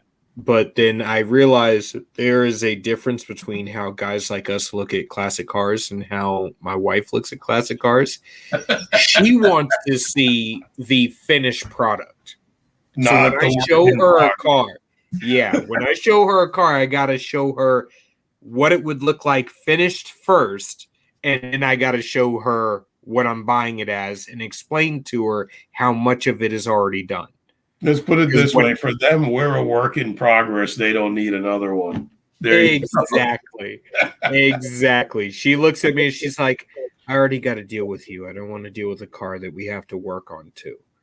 But I've turned my 2-year-old, my 5-year-old, and my 9-year-old into car kids. They like working on the car. So now my wife is at okay, I see what you're saying. The memories are something that you can't get rid of. No, they're not. They never will be. Hopefully the next trip I take the next road trip I take will be in my Plymouth. I know I'm supposed to have a trip out to Lake Havasu this year, and hopefully another trip down to Florida, which just newsflash for you, I just found out after leaving the Frederick Douglass brunch on actually yesterday that they're going to have a Juneteenth ceremony to commemorate Juneteenth and so on and so forth to highlight the Black PAC and all the candidates that they're running in this election. So it was actually really surprising. I'm not going to lie. I went down there with bad expectations because I expected somebody like Jesse Lee Peterson or somebody like Larry Elder or Thomas Sowell. Thomas Sowell, I take as an intellectual. I can dismiss his detachment from culture.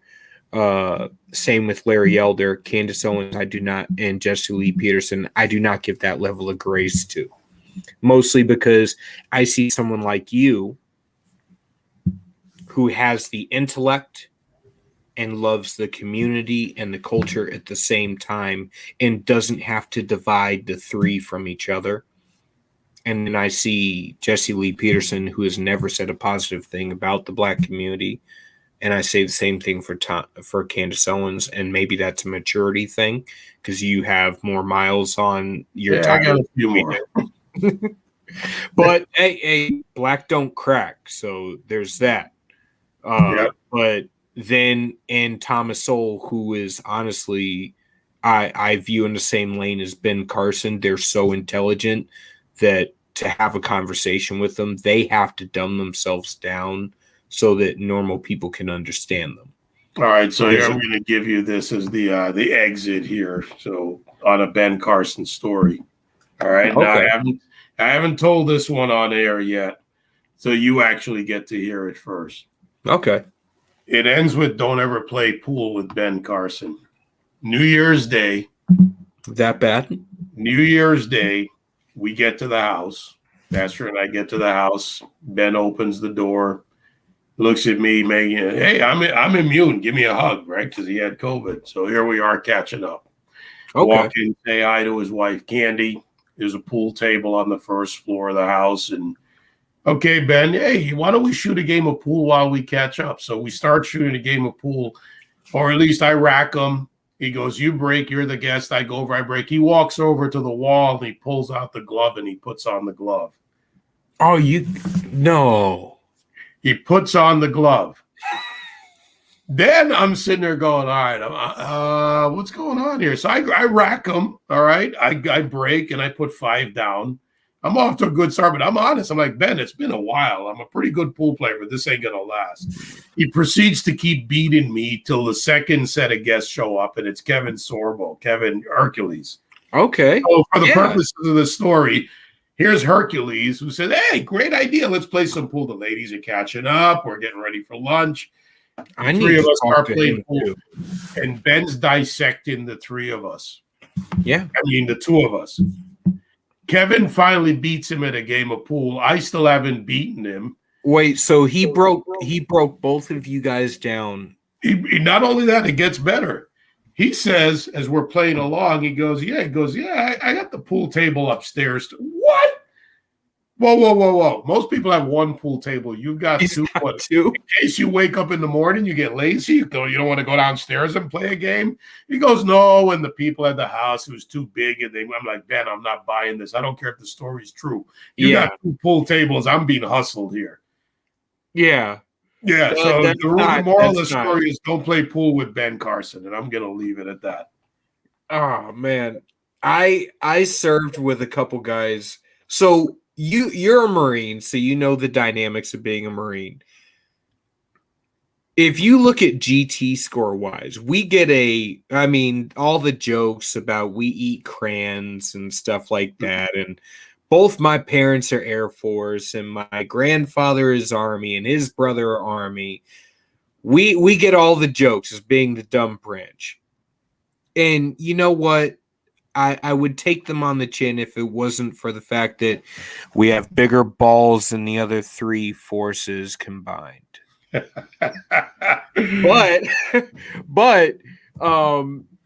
So we get all the flack, but then I look at GT score and I look at the average Marine enlists and goes down to a lower MOS than they're actually qualified for. So you get a whole bunch of guys go, nope, I want to be a grunt. I want to be a grunt. Well, you're qualified for counterintelligence. No, I want to be a grunt. That's it. When I look at the Marines, I look at grunts, and I want to be a grunt. And I had a roommate who was I was military police, and he was military police. And we had friends who were grunts, and while we're talking, now I'm sitting here going, wait a minute, what are you guys GT scores? You guys are so intelligent. You can't just have normal conversations. As I watch the other guys through a night of drinking bleed off the conversation, I'm like, this conversation is getting into astrophysics and mathematics and theology and politics and theory and shit. And I'm sitting there going, how did we get here? And it's like, oh yeah, my GT score is like 135 and stuff. And I'm like, oh, okay. So you so I'm like, you're one of those people who are too smart to have normal conversations with people. So it's like an episode of Big Bang Theory. We went through the whole transition of drinking and I love you, man, to politics, to now we're discussing multiverse theory and astrophysics and stuff. And by the end of the morning, we're at this point where, like, basically, we're smart enough to know that we don't know shit, which is better than just about the majority of human society, that we've only scratched the surface. Yeah. And I feel like that's where we're at right now, where the entirety of the conservative movement has just scratched the surface as to how bad DC is as an entity. And we're all sitting back going, well, shit, what do we do now? And Get started. I'm actually motivated. I'm actually motivated because when I see people like Tamika Hamilton and Aegis Smith and Errol Weber, and I see Claston Bernard down in Louisiana, and I see, oh yeah, I just talked to him today after you had him on the show. I talked to him. I was like, look, I want to meet you at CPAC. We need to talk, and I hope to have you on the show before you have your actual election, because I want to get him in front of some of the black conservative activists that may not be paying attention. And I'm like, because right now I'm at the activist level, which I'm not going to lie, I like Twitter for that much better than Facebook. Facebook is much more formal. Twitter, I can directly contact people. Yeah, it's a little different world, but it's all out there. And we got to take advantage of every part of it. Like you said earlier, I'm not leaving the battlefield. Yeah. I'm going to stay there. I've lost followers. I've done this. I've watched it bleed. I don't care. I'm in it. I've seen your account. You went from over 200,000 followers to just under 100,000.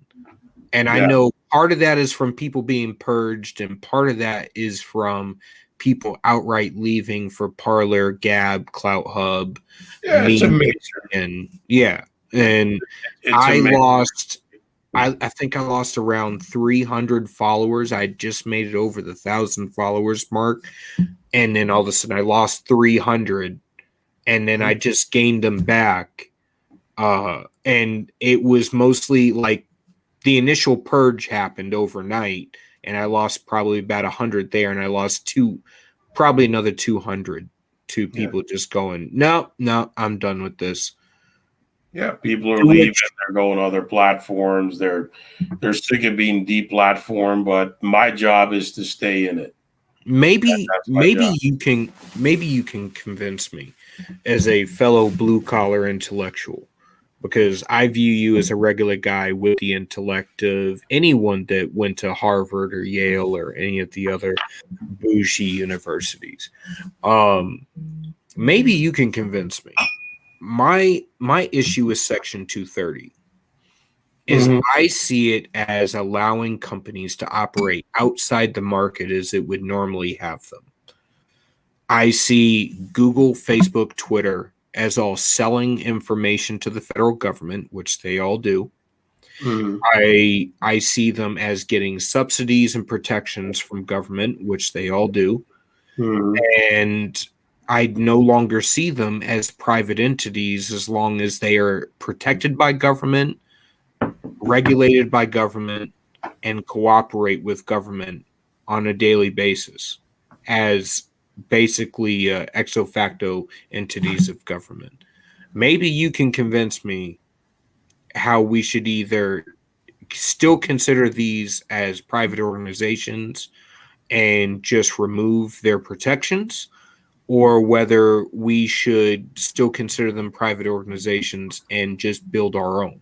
Because I don't view building our own out of the spectrum of possibility. A friend of mine, First, the markets, he actually built a YouTube alternative after getting kicked off YouTube for a men's episode in which we iterated that men are men.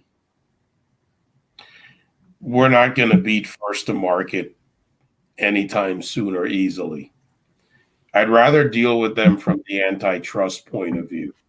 Okay. Which is antitrust speaks more to your behavior as a corporation. Are they publishers? In some ways they are. Do they have a larger effect on society, and do they embed themselves in government? Amazon builds in Crystal City right outside the Beltway so they can have a footprint there for that reason.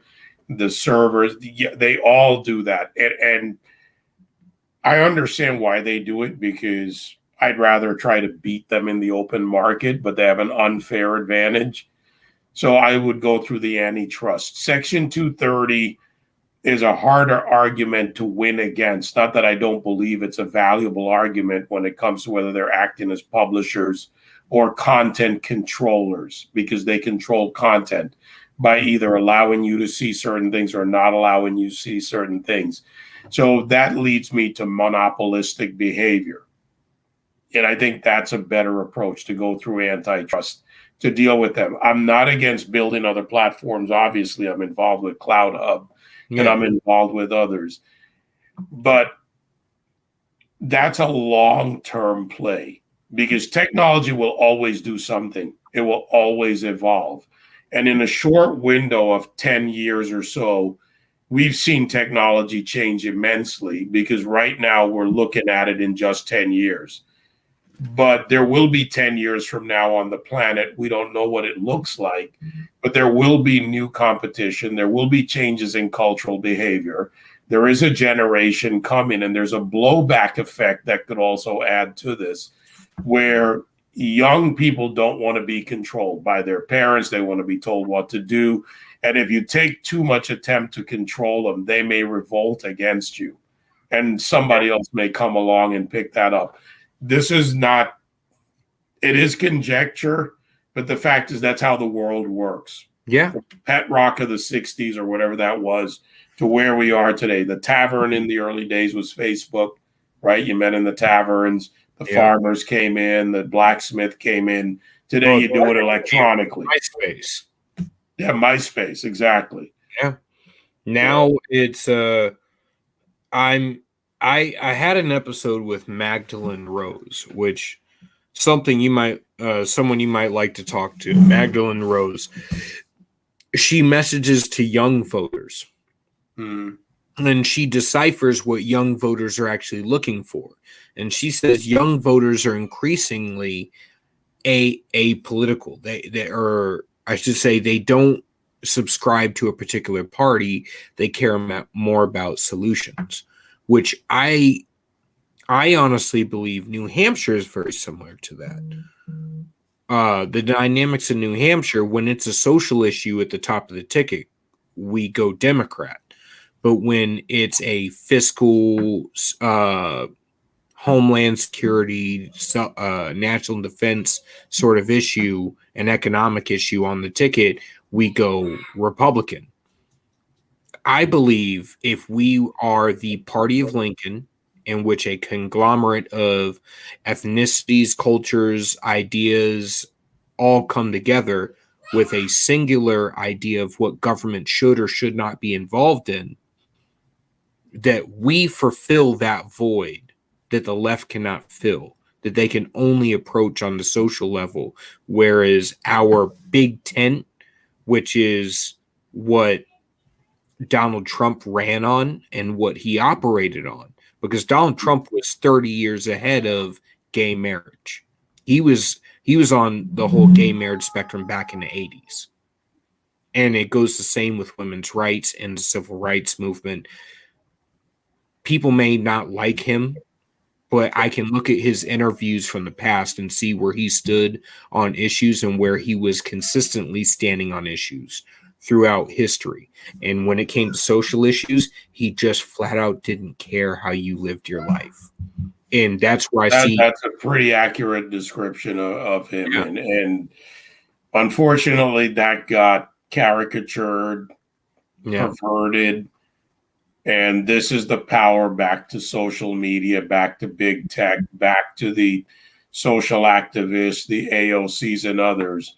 They played on fear. They sold you envy. They created an enemy.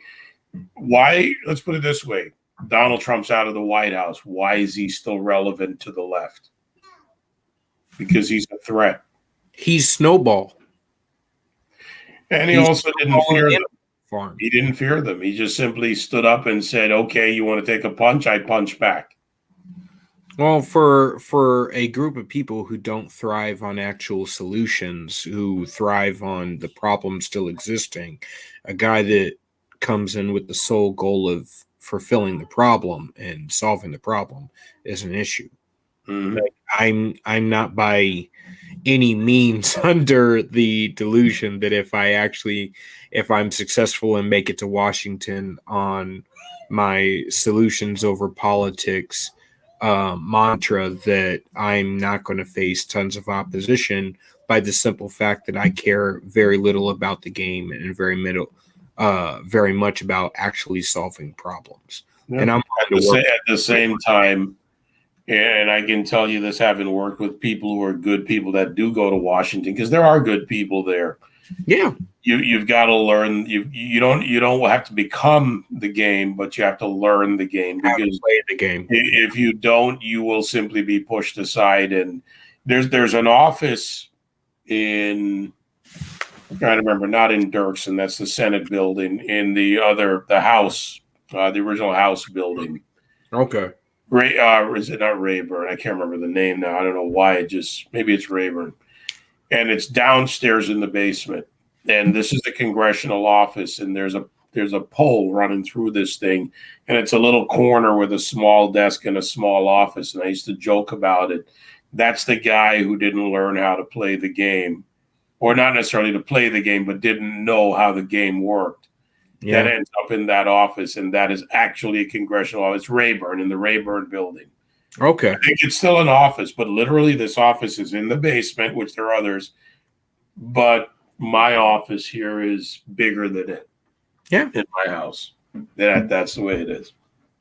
Now, on the issue of activism, which somebody I'm going to recommend to you is Scott Pressler. Scott Pressler has made the statement that he is going to be the Stacey Abrams of the right. And he is traveling state to state to primary out the old guard GOP establishment. I've seen that. Yeah. Yep. And he is going to be speaking at CPAC. Great guy. Just for the record, Scott Pressler talked to you this morning. Don't advocate that you cut your hair. That guy was stupid. Keep your long hair, buddy. It works for you. But he's a very nice guy who's got a very keen look at how we need to activate on the ground. I see revolutionaries. If the GOP, if the Republican Party, if the conservative movement, liberty movement, I see if we stick to conservatism as the founding fathers viewed this country, as Lincoln viewed this country, libertarians would not be a separate party. Most of them would be a part of our party. There's a lot of truth in that. They may run separately, and they've had figures, but they vote. They vote right. They caucus with, vote right, align with. So there's a lot of truth to that. I see the only limitations, and I talked to Aquarian Anarchy, Marcus, great individual, very intellectual. Had a good discussion with him, and we basically came down to my barriers to overt anarchy libertarianism is open borders and isolationism. As far as a domestic policy, libertarianism is pretty freaking on point. But the lack of government control requires community engagement and interaction. So you can't have an absent structure. You need a structure. When you lose that structure, you end up creating a vacuum where government has to fill in, which is where the left has excelled. They excel due to the apathy of people who should otherwise be engaged. Yeah, they did. They definitely did, and they found a way to make it last. They built a support system, so to say the least, we got a long way to go. We definitely do. If you get a chance to talk to Scott Pressler at CPAC, because I know you guys will be there on Media Row, I'll direct him to you. I'm supposed to meet with him, and I plan on meeting with Claston Bernard if he can make it there. I know he's in the thick of his primary's beginning that next weekend, so he's going to be busy. I view him as a shoo-in. Yeah, we got a lot of work to do. I view him as a shoo-in. He's a great candidate. He's got a great platform. Unfortunately, the best candidate and platform don't always win. Well, the advantage is jungle primary if he can peel off enough just to get to the top two. The jungle primary can help him in that sense. Explain that to me, because I've tried to look into this, but I don't find a whole lot of information on a jungle primary. Every time I look at vote getters, the top two vote getters. Now it varies by state, and I don't remember Louisiana exactly if you have to get over a limit, but basically the top two vote getters, even if it's the same party, are the ones that go on to the general election. Okay. Yeah, that's the jungle. Welcome to the jungle. Okay, so it's pretty much a free-for-all until that point, and then they go on. Yeah. And it's like a battle. He's got some I know I'm working on some people to come in and help him. And I can't say because I don't have confirmations now, but we're going to get some muscle down there to help him. Who's his top contender? Oh, I can't remember the names. I've been through too many names, man. That's why I have notes. I look at them on the wall. But No, the two guys, his platform's done well for him. Once people get past that and they hear the platform, the education's done well. So he's got a shot. He's got a shot. It's a long shot in New Orleans. It's a town I love. I know well. I've spent way too many years in that town, but that's not a bad thing. But I was actually planning on taking the wife there for our 10th anniversary this year, which COVID screwed up with everything locking down, opening up, locking down repeatedly, and then it was just it just didn't happen. But well, if you do, I can tell you, God, I'm hoping they're still there. I think they would be, but forget Bourbon Street. I'll tell you where to get the best etouffee and best jambalaya, and it's on Decatur Street at Coops. Just go there. Little hole in the wall. The waitresses have more tattoos than there are beers listed on the wall on each of them. There's a giant blackboard. It ain't pretty, but it's delicious, and I've been eating there for a quarter century. You know what? If you come up here to New Hampshire, I will cook you an etouffee and I will cook you a jambalaya because I have my family recipe. All right. Not from New Orleans, but I have both the Italian, the Irish, and the Black and Caribbean side of the family's recipes over the years, all aggregated in my brain bank. Right. It's a deal. I actually like to cook. I'm a better cook than my wife, and she completely acknowledges it. And my kids acknowledge my wife and I both like to cook. I love to cook. It gets me away from all of this stuff. I turn around, I cook it up. I bring out the Caribbean roots. I get the Jamaican going. I get the curry, the jerk. I get all the different things. I made some stew shanks the other day. So we'll talk. We'll talk cooking. Okay. All right.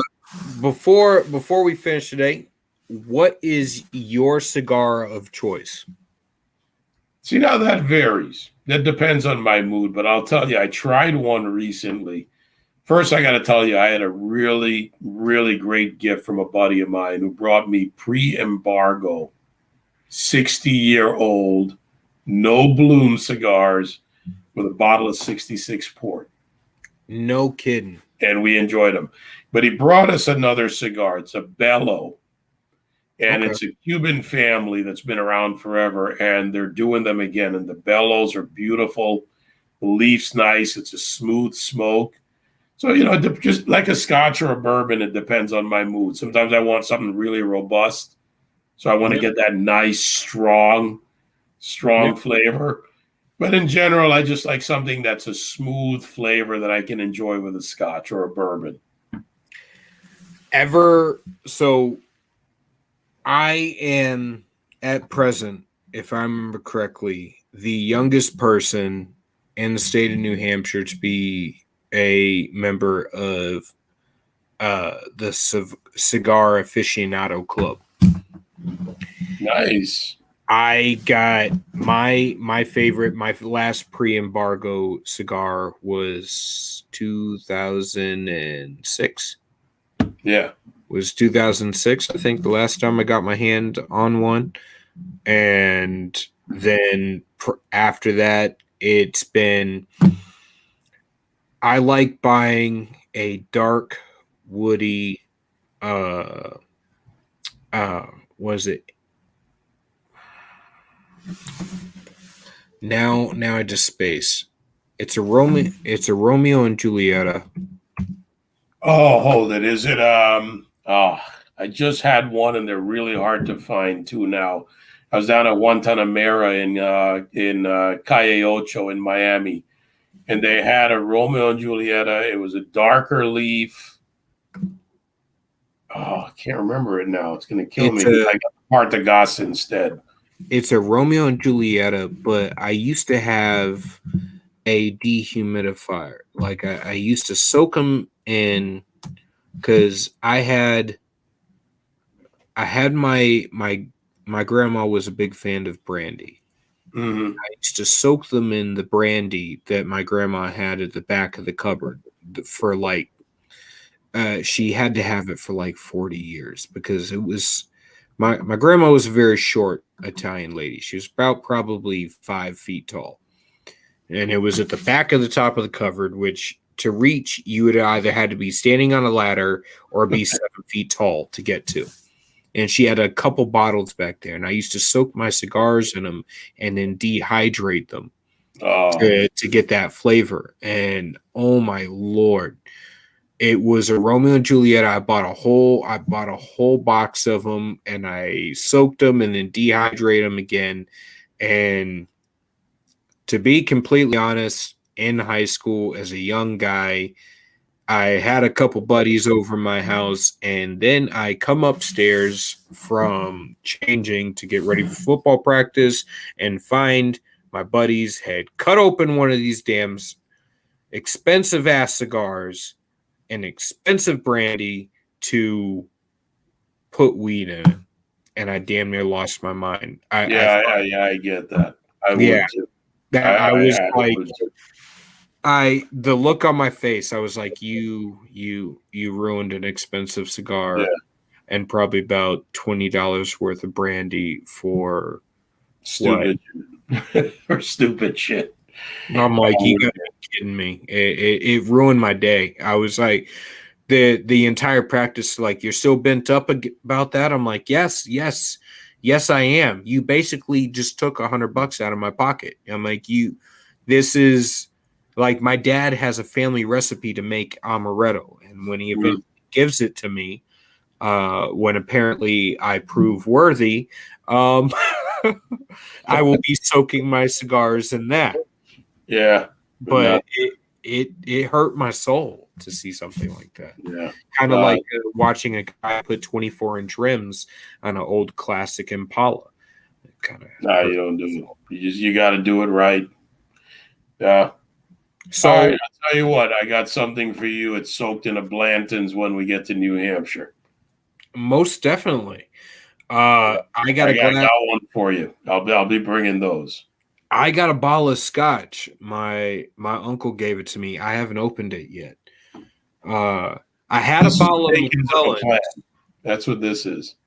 I had a bottle of McClellan's, but it was an 18-year, and that's one of the good ones. Macallan 18, nice.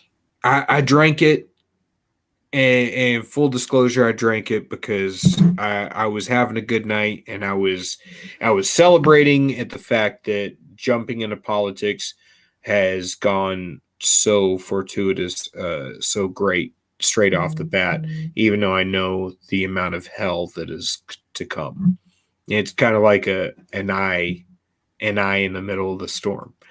But honestly, so I got one last question before we cut out for tonight. All right. My last question is, as far as so we discussed what we'd like to see at CPAC, not necessarily what we think we might see, but what we'd like to see. What do you think is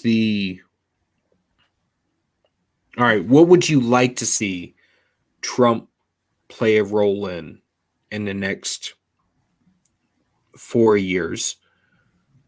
What do you think his role will be going forward? Do you think the average voter will be able to detach themselves from the fanboy politics as I continue to describe them? And do you see us being able to take back this country short of going that extra step, which for YouTube purposes of censorship and all of that, I won't mention?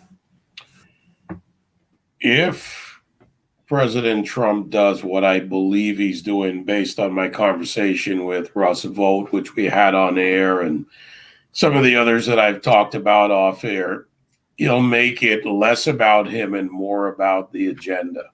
Kind of the difference between MAGA and America First, between slogan and principle. And the best thing I think he can do, and I know I have friends who are giving this advice and this perspective, and I think it's where he wants to be. That's just my observation. build an operation that's not Trump-centric, because he started it, or he didn't start it, he took it to the next level. He captured it. But now the responsible thing, and based on even my conversation with him in private in the past, is that he's going to go back to business, but he's going to let the business of politics and of fixing the problems in this country be built by people who will carry it forward. In other words, build an institution, an organization, an activist or structure, clearly interested in the cultural battle, the immigration issues, the financial issues, and the regulatory issues. Those are some key areas. Look for the speech to reflect that at CPAC, and hear a lot about culture and immigration, because they go together. How do we build a good culture? How do we control our borders? And you'll probably hear less about the fiscal issues that I want to personally.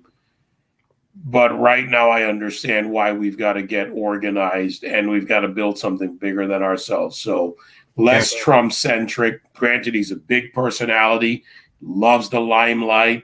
Donald Trump loves Donald Trump, and I'm okay with that. I can look past that as long as he builds out what I think, not what I think, what I know Russ Vogt and others are doing. My big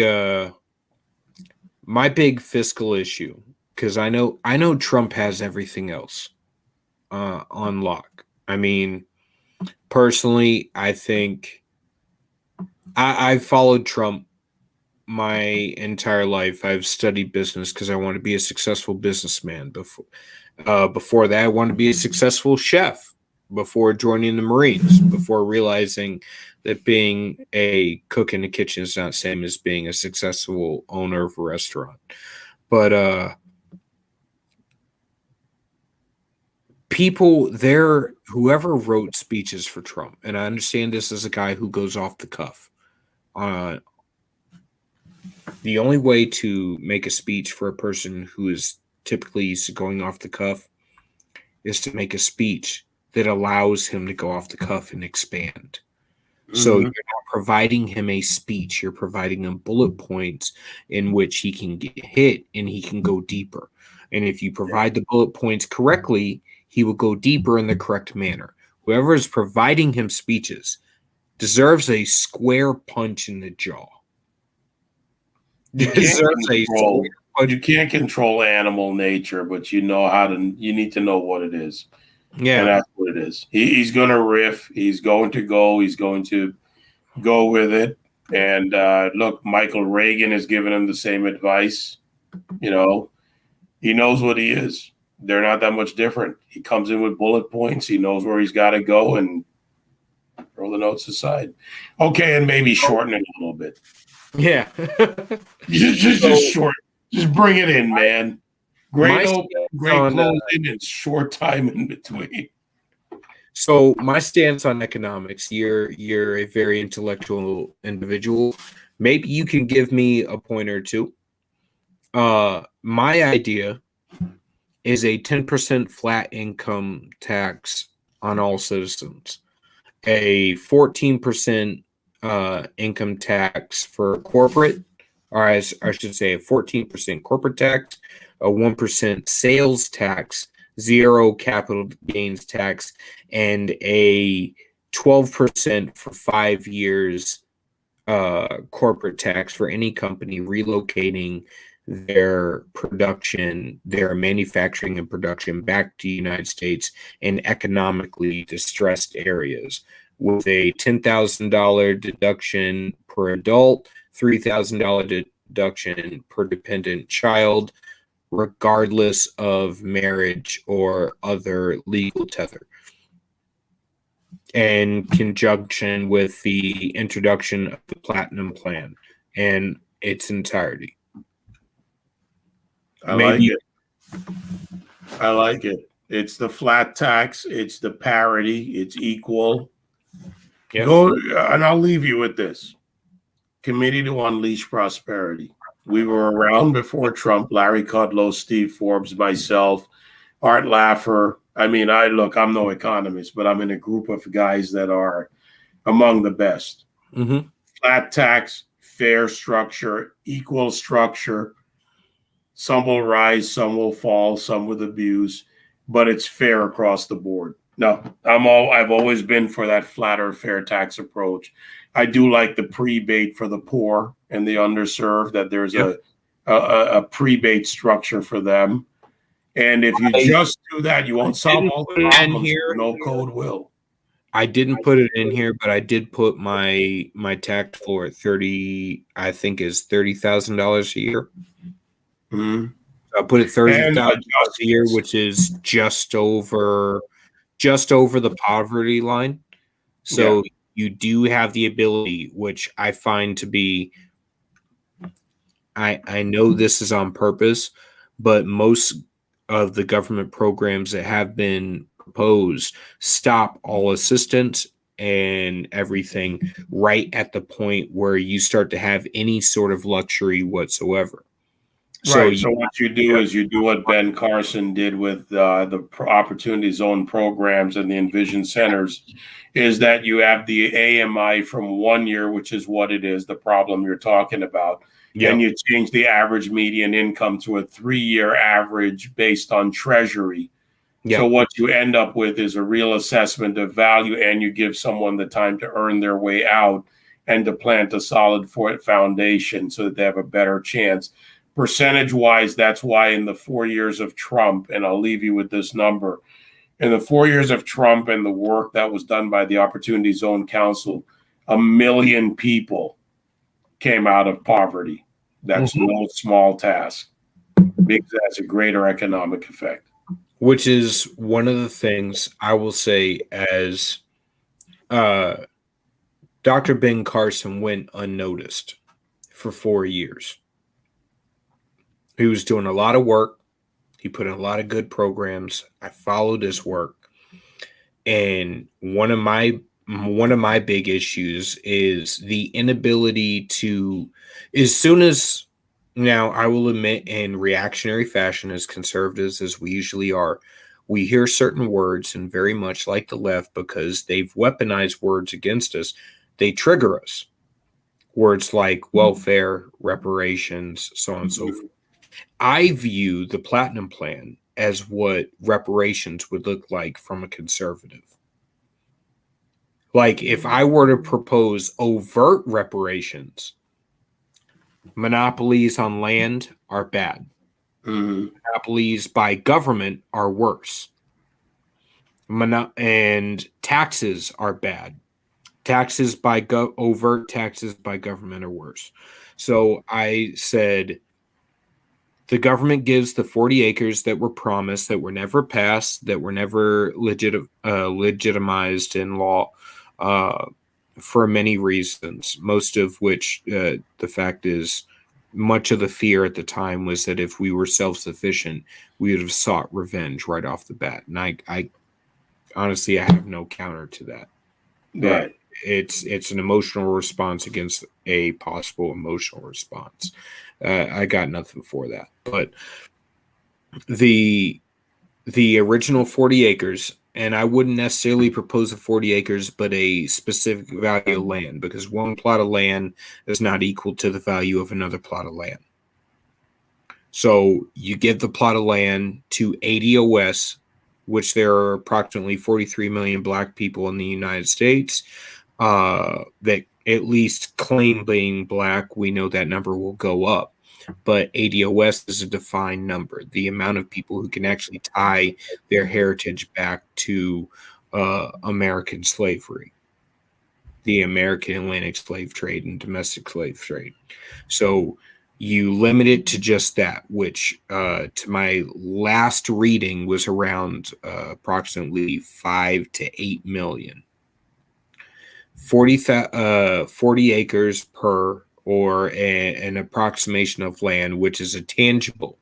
It is a direct tangible. Land is a direct tangible that bridges the entire wealth gap automatically. Yeah, look, I can see the on the paper calculation. So the plan will fail. The plan will fail simply because people's desires, people's actual ability to use, actual ability to deploy It's changed. Here's I will- reality, whether we I'm like it or not. optimistic. We I'm just optimistic.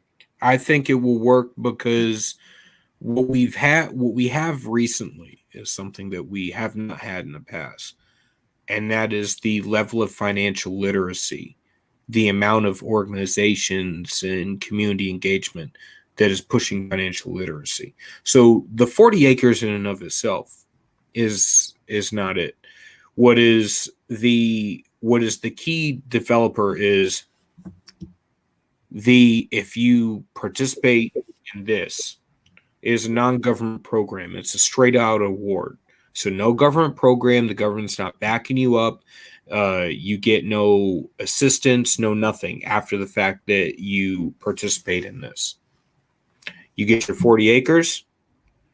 You get no income tax for 5 years, which is the statistical amount of time it takes to climb from abject poverty to self-sufficiency, and no property tax for the first recipient generation, which means at the time that you pass it on to the next generation, the federal government or state government is collecting property tax on the built up value of that. Leverage it however you want, build however you want, but after this point, there will be no more assistance. There will be no ex facto.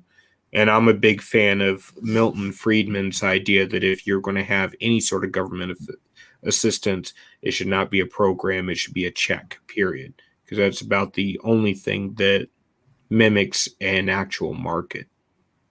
Get rid of all federal government programs, just a check. And people will spend it on whatever they're lacking in their lives. That's it. If you're going to use UBI, the only way to balance out the books is to get rid of everything else. Yeah.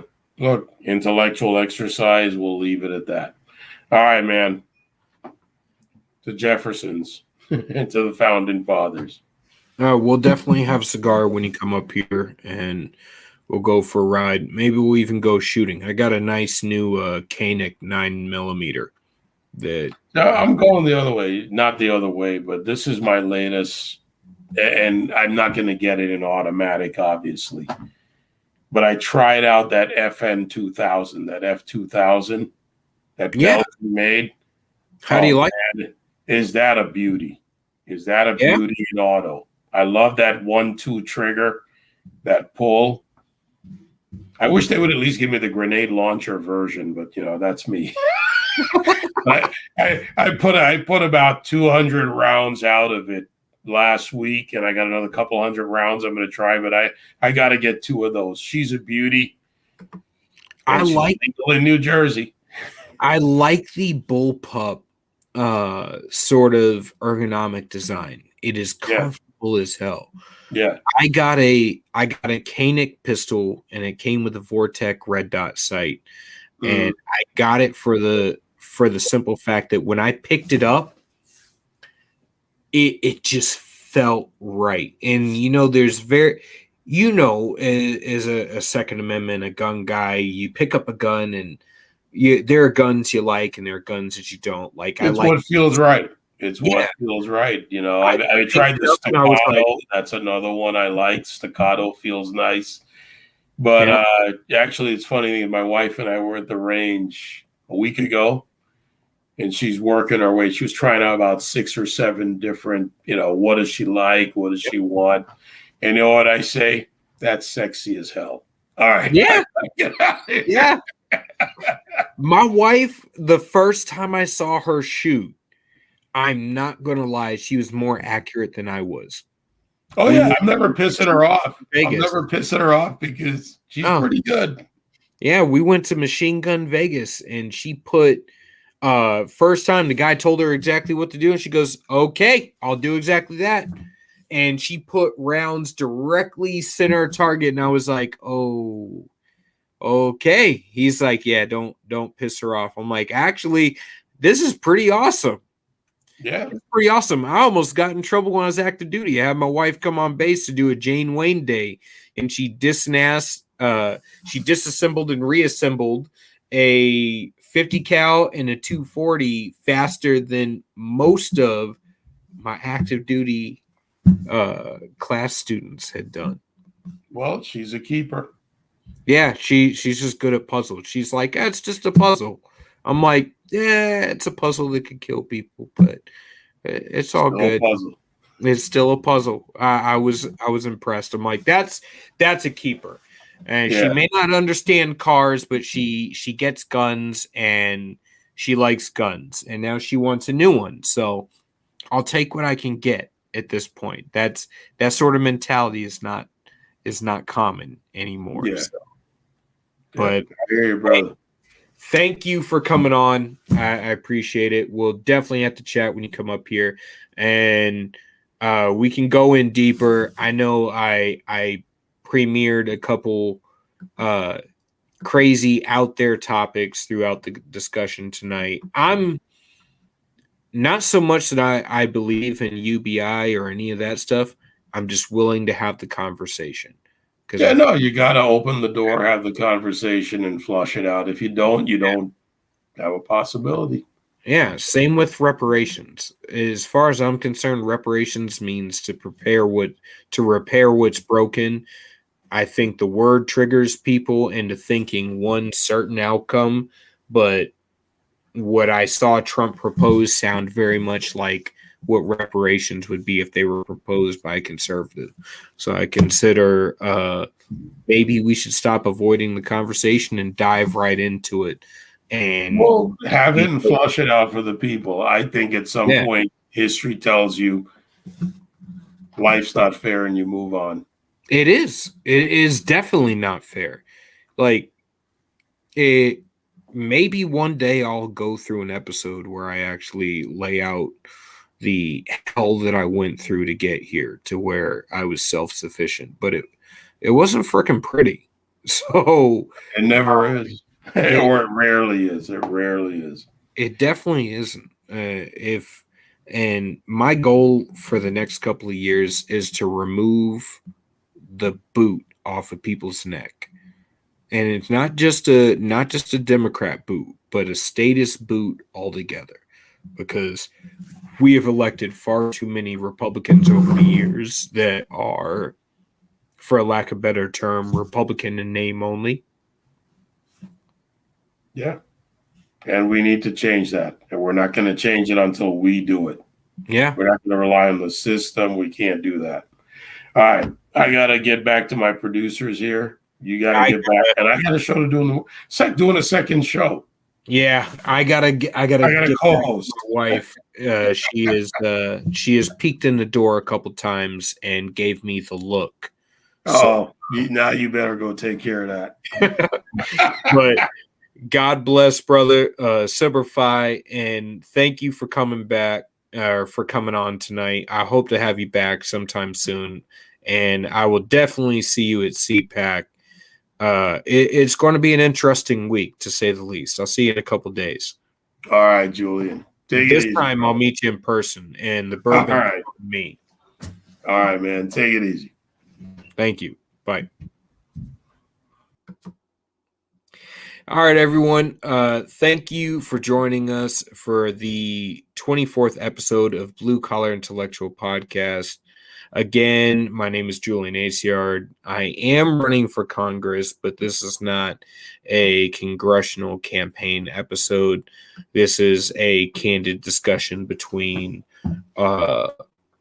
one man in the movement to change the liberty and conservative movement and another.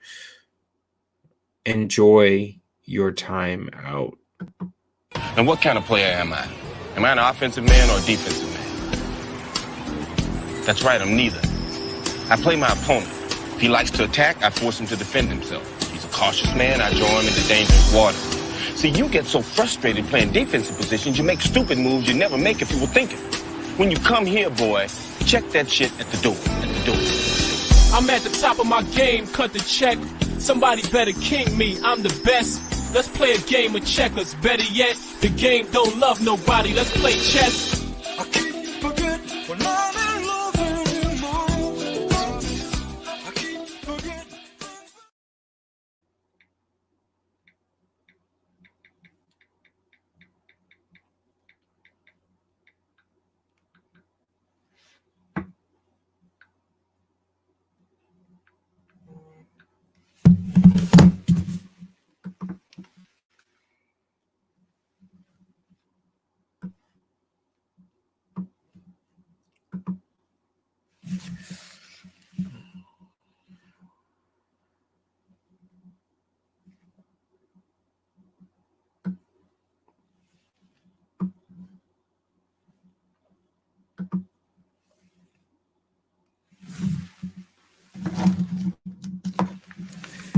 Oh, man, my fucking ears right now.